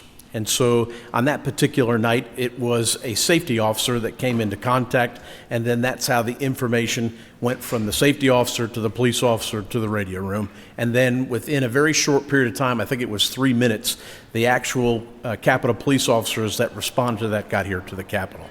So that's kind of the flow of the way it is. And then when it happens, that's communicated to the GBA, and then alerts are put out as quickly as possible. Okay, all right. Well, I hope we can talk about it more offline, but I appreciate it. Thank you. Yes, ma'am. It's the last question, Commissioner, so we're ready to roll. So break for lunch back at 1:30. Thank you, sir. Okay. Back at 1:30, everybody. Rural Caucus is meeting across the street in the Department of Ag. So there's be lunch over there if you're not already committed.